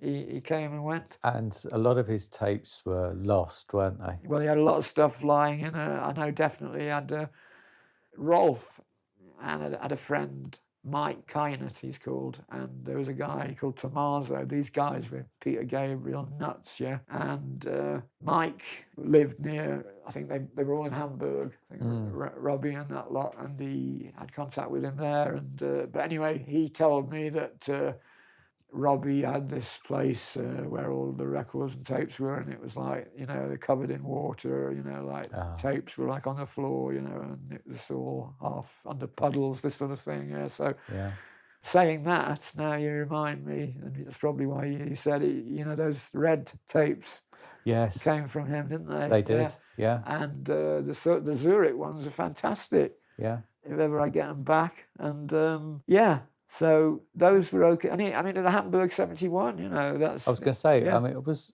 Robbie also behind the album pictures of Pink Floyd? Album pictures, never found that out. Never know. I mean, there's been a couple of different sleeves to that. Yeah, there's various versions. They're still making them in 2020s. Yeah, well, I mean, Mr. Italy copies everything and tries to be clever, but the original thing, I think it was the volume 2, was different. But nevertheless, I don't think Robbie did that. I think I'm not even sure if it's Dutch or German. Yeah, but I don't think he did that. I mean, I wondered whether you might, amongst all of the many things you have, whether you might have a cassette copy of that. Of what, album pictures? Album pictures. I think the show was it's a quite well-known show that's about, isn't it? Well, everybody's got the vinyl. Yeah, but not the tape. Well, I know the show I think it's from, so... Is it Saarland? Pardon? Saarland. I don't know until I see the tape. I don't even... It's quite the concert, isn't it? It's had this, you know, because it had the jam. It's had a jam thing that went on for ages. People call Corrosion. Yeah, that's right. All that sort of... But I mean, I'm trying to think, the album pictures... Funnily enough, again, the one thing I remember about Richard Branson's Virgin, the very first time I went to Virgin in Oxford Street, it was just a head shop, you know, with dresses and stuff in the bottom. You used to go up the stairs to where the records were. And I always remember album pictures up in this thing. Quite a lot of them, you know, because of the skull and crossbow sort of thing. It was very sort of... I always liked that cover, you know, because of that sort of image. And Richard Branson was selling album pictures. Yeah. You know the story about, I don't think whether Branson himself was sitting in there at the time, but he had people working there, whatever. But there was this guy came in with this cream at Rotterdam, it was, show tape, and he took it to the desk there and said, are you interested in this cream show here? I think the guy kind of was intimating, do you want to make a record with it or something? And the guys behind the thing said, well, we can't tell you right now. If you leave it with us, you know, we'll see if our boss thinks. So the guy left them this cream at Rotterdam tape and came back the next day, and the guy said, no, sorry, it's not really up to the quality we want. Here's the tape back. So off he went. He said he went into the shop about a month later and there's all these cream at Rotterdam albums. That's business, isn't it? Way to do it. Yeah. Right, I'm going to try and run through some more names now, if I may. And these are going to be a little bit random, but these are people that we've mentioned in the past. And I think in order to do that, I think we ought to both have one of these each. Do you fancy another one of those? Yeah, good. Get the sweet tooth going. Okay, so in no particular order, Larry Gold. Yeah, I do from remember. Boston. Boston. Good tapes. Boston Tea Party. Nice guy. Unusual tapes to have. Yeah, well, I like the guy because he was... I spoke to him a few times and he did nice stuff, a nice guy. And the other thing was he wasn't sort of somebody who was everywhere. You know, you dealt with him and otherwise it was quite hard to get his stuff, I think, you know. He did look good. I think he did Boston 77 probably, didn't he? I think so. Yeah. Which was quite good. Yeah.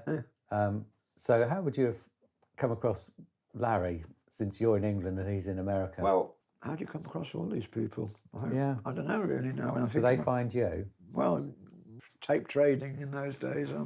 Yeah. I think it's all a bit this sort of... Was there quite a strong scene then? Yeah. Because another name I was going to mention to you is Vernon Fitch. And I think you dealt with Vernon. Yeah, I dealt with Vernon Fitz quite a lot because He I had similar interest in terms of He had artists. quite a collection. And actually, he bought quite a lot of stuff off me later on, kind of memorabilia and stuff that I was just advertising, yeah. And I kind of I'd lost touch with him really by then, but he wanted to buy this and that sort of thing. I mean, I shouldn't say these things really, but and I might be totally wrong, but I found him a strange guy, hard to kind of, I think he was like totally too involved almost, yeah, you know. His passion was the no sort all-consuming. of other life kind of thing, really, Yeah. you know. Some people get that way. Yeah. I found people are as well, and maybe that's where he was at. It's a choice. So. Another one, Mike Tannehill. I knew you were going to say that. Did you? I was going to say, I bet you're going to say Mike Tannehill next. Yeah. Yeah. Texas. Yes. Yeah. 1st of May, 77. He did a blimmin' good recording. Yeah, again, I don't know. I nearly brought you the tapes from Texas 77 today because it's a weird thing. Mike Tannehill had a great reputation of great tapes, yeah? And I got all those, the Floyd again and Genesis and stuff from that time. They all sounded like muddy. And I don't know, it was something to do with in those days, Dolby and stuff like this, that somehow he might have done it with the switch wrong or something. But all the stuff everyone else was saying was fantastic. I was not getting it. You were disappointed. Yeah. Yeah. But, you know, I mean, the Texas tapes supposed to be really good, yeah? Yeah, he's put that one out himself. Yeah. Yeah, I mean, I think he probably had it all on reel, did he, originally? Yeah, he did. Yeah. Okay. Yeah, that's probably my fault that the stuff wasn't when I got it. I don't know. Going through, I'm going to stay on the same continent. Yeah. Dave White in San Jose. Oh, yeah, Dave White. Tell me about Dave White. Well, did I tell you the story when I went to see him? No. Right. I mean, when I went to the Wall, but for a couple of years I used to do a lot of trips to New York and San Francisco and LA doing record business, boot business. And Dave White was one of he had good contacts. He was a very strange guy to deal with. You know, he was very sort of secretive in one way, but he definitely, if you got the stuff from Dave White, it was good. Right. And it was and quite often really interesting that you wouldn't get anywhere else, sort of thing. Yeah. You know, he'd send you a tape and then he'd put something at the end that was like, hey, that's, you know. That's special. I found this tape recently, which I think was from him, and I didn't even remember having, but on the end of it's got some of that rubber band stuff, you know, the household objects thing. You know, I'd forgotten it was even on there, you know. I was going to ask you about that because I think you had some tape of that. Yeah, that's what I'm saying. Oh, it was from Dave White? Well, it's on the end of one tape from him that I think. Yeah.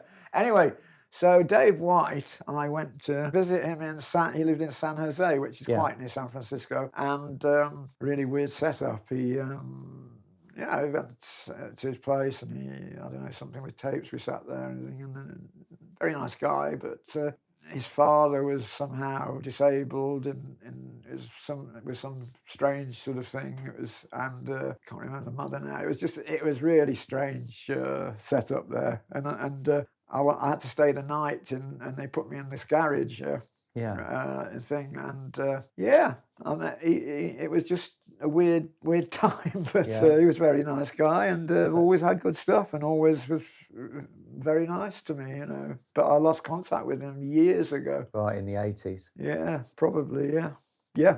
Makes me wonder whether he's still around. Well, exactly. I mean, was he older than you? He's he's certainly not younger, and he may similar. I don't know. I really a lot of these guys have gone. Yeah. Was he a taper? I doubt whether he did his own stuff. Right. So of course, I think he was like all those guys out there. The big thing was Grateful Dead. Yeah. Absolutely crazy about. Oh, and he was the Grateful Dead fan. I think he might have been a Grateful Deader apart from everything else. Yeah. But he had good contacts, definitely. He must have known people in the bands and that, with the sort of stuff he could get. I know it's 2014 something Circle, I remember the address or something. Well, that's it. Let's find Dave White. If you're listening to this, Dave, we'd like to say hello. Right, we're very much back in England now. Yeah. Nick, Ralph and Steve Bragger. Just what I've told you before, probably. Yeah. You know, Nick, Ralph... had those 3 tapes, of the Albert Hall, Southampton University, and what was the other? Plumpton. And you would go out to I used Middlesex? to get the tube out to the end of the blooming Metropolitan line somewhere and walk another, or get another 10 miles somewhere to get to. And he was another great. Well, he did that magazine Dark Star. He was a Grateful Dead man. Yeah. So I remember going out there one night and funny setup again. But they were all sort of freaks and. I don't know, they were all smoking away and into the Grateful Dead, and he was very nice and just gave me the tapes, which I already had. I think, like, Bernie got some at first. Again, not what he's interested in, really. But I wanted to get the tapes, master tapes from Thingy, which he did. I think what happened in the end, I left him my cassettes and he did them. Made some copies. Them there, and I went and picked them up a second time. Yeah. Steve Bragger, again, went down somewhere down South London way, I think. Yeah, really nice guy. Really liked him. He did a lot of charity work, I think, for disabled kids or something like that. Spent a lot of time. One of those people who very giving and really nice guy. Had a lot of tape stuff. I mean, wasn't Floyd particularly even. We were interested in lots of different bands that he had interesting stuff of as well. So I've got a lot of tapes I can remember from Steve Bragger with, like, Fleetwood Mac and so all on one tape. Yeah.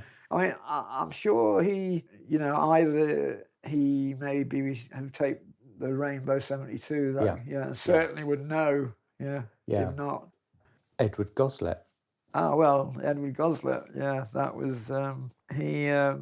Probably might have done Croydon 69, but certainly was 70. the first guy that it came out from, Fairfield Halls, And again, it's like that great era time when the show was really interesting, Heartbeat, Pigmeat, I mean, what are the tapes? I don't think that's on anything else, is it? Outstanding. That sort of period. So he had that tape, and it was a bit had a lot of dropouts and stuff, but it was a good tape. Yeah, his tape was, and I think the first time I got Copenhagen 67 was from him, possibly. Interesting. Anyhow, he started a shop on Maida Vale. I don't know whether do you know Maida Vale, where the boats and there's a little bridge going over the main where the Edgware Road is. Mm-hmm. And he had there's a shop there. I don't know what it does now, flowers maybe. He had a little shop there selling all sorts, including related music stuff. And that's when he kind of appeared, and those sort of things appeared. And also there was some connection possibly with this woman who did this very early Floyd session. That's right. He was Irene Winsby's nephew. That's Irene Winsby. Yes. Who I went to see about a few years ago. It's a long story because I bought the copyright to some of those pictures. Photos. Yeah. And one day I'm looking at this Syd Barrett new book, and there's suddenly my pictures, I find them in there. Yeah. So I got in touch, and I think, it led back to her. I said, Lynn, what's going on? That's right. I went to the guy who edited the book. I said, those pictures are on my copyright. I'm going to have to do something about that. What's going on? Anyhow, I went back to her. Come out that this guy we both know, who is acting as her agent or something, told her all this rubbish that he had the rights to all these photographs. Which he did have rights. She still owned the copyright. Except for those that I'd bought. Off, maybe 5 or 6. And in the end, she wanted me to sell her back the ones I had the copyright to, which I did in the end. I went to see her a few times. I mean, she was quite sort of hard up, I think. So, she lived in Queen's Park. Kensal Rise. That way. Pretty close to where she lived when I went before to when. Back in the early 70s, actually. Probably, I think me and Bernie went there because, of course, he was after the pictures, and she had a little place up that way, but it was different to where I went the other day. Well, not the other day, but, a few years ago now. So Irene obviously made that recording of Pink Floyd rehearsing, didn't she? If you'd said that before 5 minutes ago, I would have never thought of her having anything to do with recordings. But she took photographs. Yeah, you're right. You're dead right. She photographed them twice. Yeah. The first time, Sid doesn't look too good, so Peter Jenner said, "Come back, do it again." Yeah. And the second time, having enjoyed listening to their music, she recorded their rehearsal. And Bernard's is about the only person to have got a copy of that. Was that anything to do with you? Him getting a copy of Well, what's on it? Candy and a Currant Bun, a rehearsal. Oh yeah, I've got About that. 6 minutes or that, something like that. But hang on, it was. Did he get that? He got that from Edward, I think. Yeah, it was. But I don't think it was. Was it great quality? No. No, It's nothing special. Yeah, I'll have to check that out. But yeah, I do remember. Maybe you've got a now. copy of it as well. Now you mention it. Yeah. Yeah, I mean, I'm just you mentioning all Edward Goswell. That's now it's coming back quite a lot. Yeah, because I've forgotten all that stuff. So he used to sell tapes. His Maida Vale. Yeah, I mean, he didn't sort of last. He appeared, and he was a rich boy, I think, from other things beforehand. Yeah. You know, liked getting into this for a bit, but I think he then drifted out again. Yeah. It was kind of a 2-year, 3-year thing. Yeah. And was gone. Yeah. I mean, I never can remember now whether he did tape that Croydon show himself or not, but he certainly came through him. I think he may have done. Yeah. Seemed a bit. I'd have been surprised if he'd taped anything. Actually, knowing him, bit too sensible. Not sensible, but somehow he's just not a taper, sort of. No. So we've mentioned Bernard. Yeah. Let's talk a little bit about Bernard. Yeah. Because I'm sure you've got fond memories of Bernard. When did you get to know Bernard White? Early 70s. Yeah. And I think I might have told you the story. Well, again, I don't know how initially, but you know, somehow there was some way he knew about me, I knew about him, and I went up to see him at his place on the back of Hampstead Heath, And this, I knocked on the door, this sort of, what I thought was little woman comes to the door, really long hair down, straight hair, Yeah.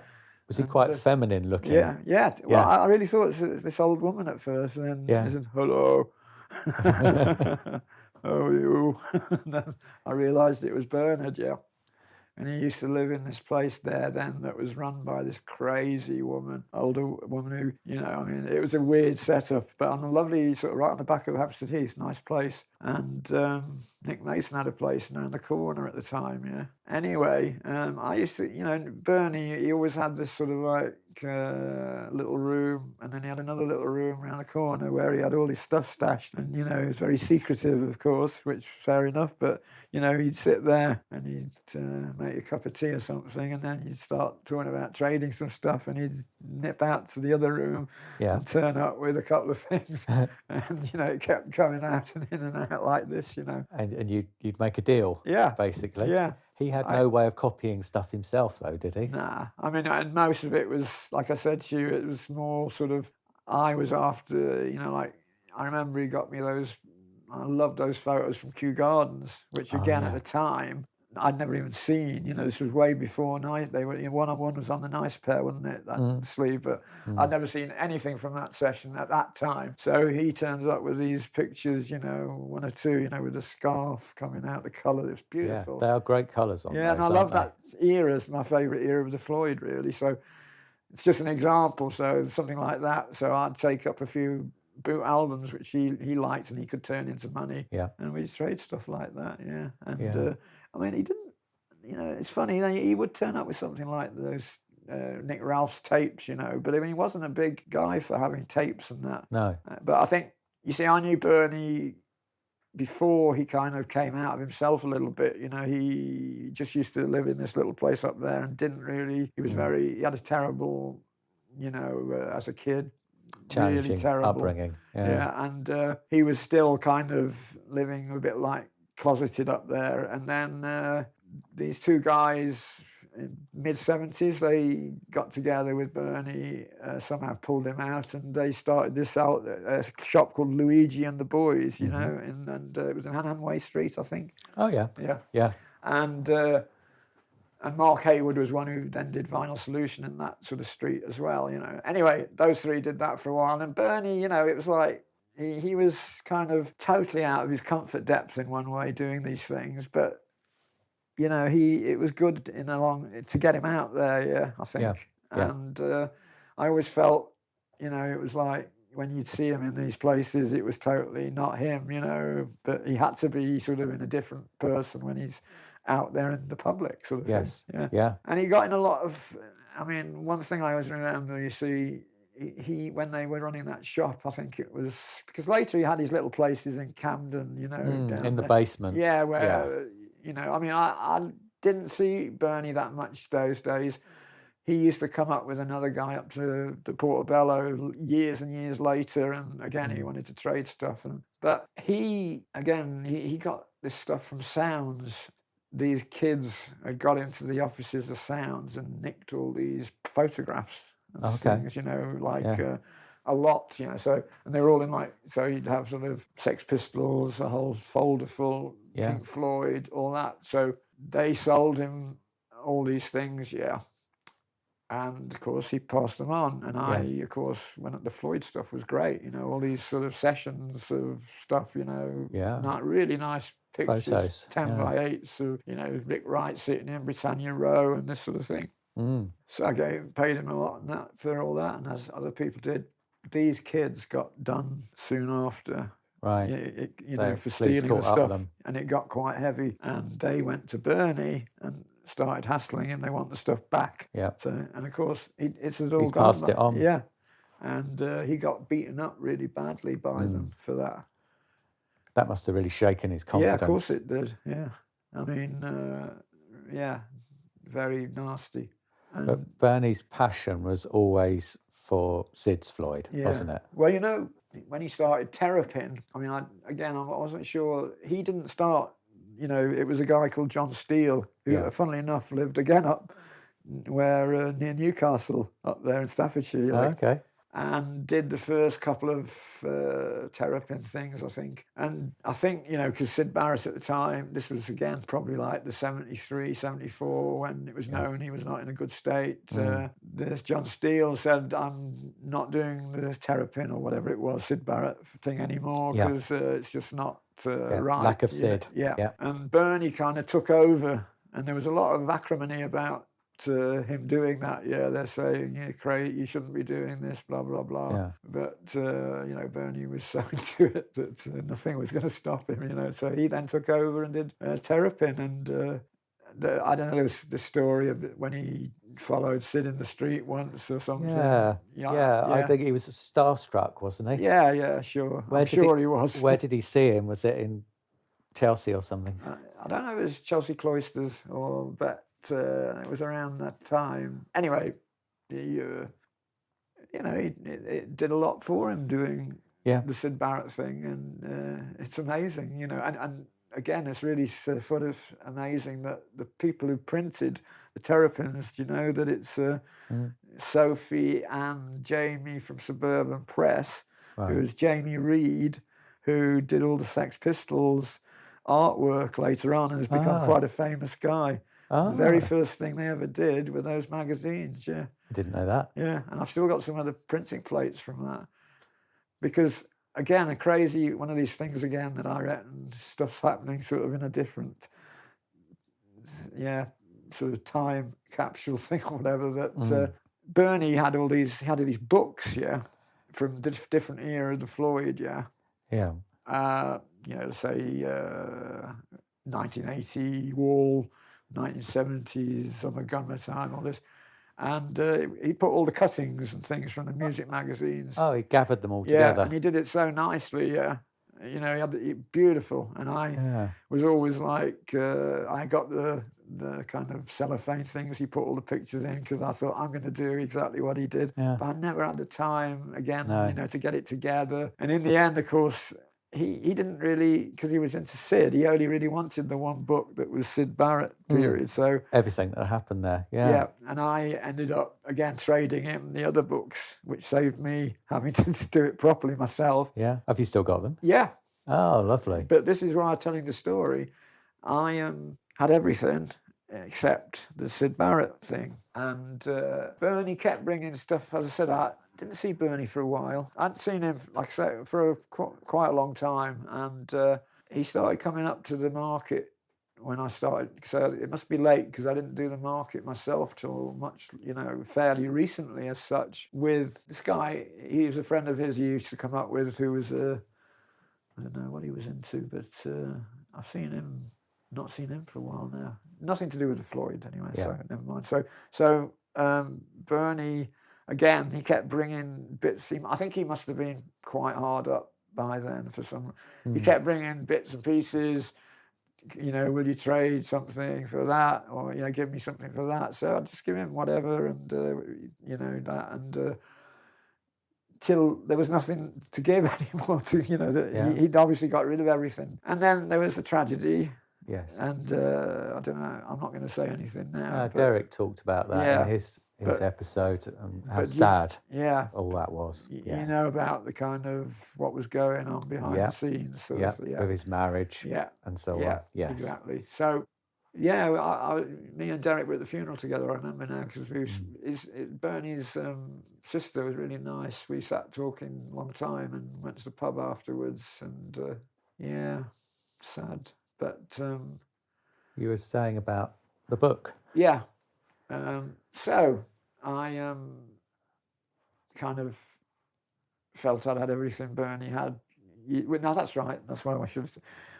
He had the last place he lived in, which kind of was involved with this woman he married, blah, blah, blah. He had to pay a ground rent on it, as you do in London. And, every year you have to pay whatever, $5,000 or something, like a lot of money for him to find suddenly.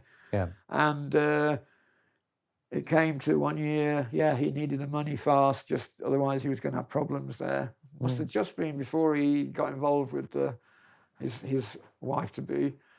And he did have some stuff still, some Sid stuff and that bits, and he sold those to me. I remember going to every cash point around there to get as much cash as I could. I had about 8 cards. Oh, you could get 250 at each, couldn't you? Yeah, that was it. Yeah. I think I got about $2,000 out and give it to him, and he gave me just whatever. So I thought that was nothing left, But I 10 years. I mean, Bernie must have died. Do you know when Bernie died? That's a good question. I'd have said about 2005-ish. Well, actually, I know. Probably about 10 years after that. Certainly around that. His friend said to me, this woman up in Camden needs some help with sorting out stuff from her husband died and his records and shit there, can you help sorting it out? I said, yeah, no problem. We got up there and went up there one night, sorted some stuff out. And there was a paper bag, and I sort of, after I'd sorted out all these CDs and records for her, I had a look in this paper bag, and there was all this stuff from Bernie. Oh, I noticed Bernie's writing in there. And it survived. Yeah, and I gradually found out that this guy who just died, the husband of this woman, had obviously got whatever was left when Bernie died from the wife. Yeah. And this was it all here. I sort of couldn't believe, I was looking at all this. I mean, it's mainly like just photocopies, but there was a lot of written stuff, quite personal stuff as well. And I looked at some of it, left it, and then when I left the place that night, the woman said, what can I give you for doing this? I said, it's all right, leave it, that's fine. No, and I said, if ever you want to do anything with that bag of stuff there, just let me know, And she said, listen, I don't want it, she didn't know anything about it really. She said she was going to throw it away. Yeah. And I said, look, I'll take that. I'd love to, I'd really. And so I thought somehow it was like it was coming home because it went together with all the other stuff. Yeah, it was. He would have smiled at that, wouldn't he? Yeah, it was amazing. Wow. So weird. So that was that.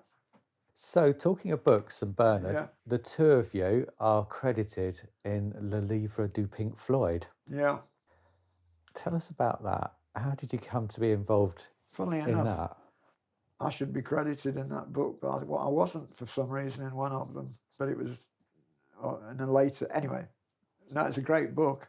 It is a great book with Yeah, photographs. and it's quite a hard bind, I think. It is. Yeah, I've got the Japanese version of it. Great pictures. I had just for one night a lot of the original negatives. There's a picture from the Hollywood Bowl from that 72 gig, big full page, and I had the negatives, it's from Steve O'Rourke, that was, and I would have liked to have kept that, actually, the original thing, because it's a bit fuzzed out. Anyway, we was just a guy from Udo, I think he was Udo, who did a book on the Floyd and a book on the Stones at the same time, and he was kind of involved with the kind of Derek Bernie, me, Yeah. John, Yeah. France, Yeah. that scene, and I think he fancied my missus as well, and John's missus as well. That's right. Oh, well. Because he gave them both a really nice signed book, with all this, which I've kept now. So anyway, basically just, we were all around at that time and we helped. That's right. He wanted contributed I gave pictures. Him some pictures. That's right. Yeah. I gave him an early one of the group with Sippen that was, I think, from a US tour, possibly one or two things. Yeah. And Bernard contributed as well. And Derek did as well. Yeah. Yeah. Yeah, nice thing to be involved with. Yeah, great book. Yeah. And the Stones one's really nice as well. I'd like to see those reprinted. I think that would be a good idea after all this time. I think there'd be quite an audience for that. Wow, we've covered a lot of topics. That book was one of the very first sort of books with colour pictures and that. When you think how many books of the Floyd there must be now, I wouldn't even know. It's got to be probably hundreds. Yes. Yeah. Well, that was one of the first of any consequence with pictures. And I was just thinking about this guy have you ever heard of a guy, Andy Garibaldi? No, I don't know that name. Right. There's the very first book I can remember on the Floyd was there's two French books, Le Livre du Pink Floyd. I think they were, and at the same time, the first English book I can remember was Rick Sanders. It's a little green, a little thin one. Yeah, and that book was, I don't know, Rick Sanders. I've got the original pages written handwriting from this mate of mine, Andy Garibaldi, who I met because he was a very early Floyd again. He'd one of the few people who was in the time of album pictures and these things, and was quite into the Floyd, but he was into other stuff, and obviously helped a lot with that book. And he operated a chain of record stores in that area later on, and I used to, try and have promotional posters and all sorts. I got a lot of Floyd actually shop setups from him, nice. What, like the animal stuff? Yeah, and all sorts. And what we got done in a flood, a lot of them, unfortunately. Oh. Yeah, not all, but most of them. Anyway, he'd take records and I'd trade him for that sort of stuff. When I used to do the rounds of Britain to all these shops and stop by and either sell or do trades with all these people for that kind of stuff. Anyway, the reason I mentioned him is because apart from his Floyd thing, I hadn't heard of the guy for about 30 years. I got an email out of nowhere the other day. I don't know how he sort of, saying he's been working as doing a radio show up in the most northern part of Scotland for years. And saying hello. He's about, and he said he wants to make a trip down, seeing all the people he used to know and that. I doubt whether he's going to find many, but there you go. No. Yeah. Well, we've gone through quite a list of people. Are there any names that you feel like I might have mentioned? Or have we got it all? I think you've got it all. What are you talking about? Floyd people? Floyd people, related to taping? Yeah, in the 70s, 80s. Tell you who used to be, and I think I brought you tape, might be from him, but I'm not sure. There used to be a guy down in Kent. Right. Well, you're in Kent, aren't you? Yeah. Not too far from here.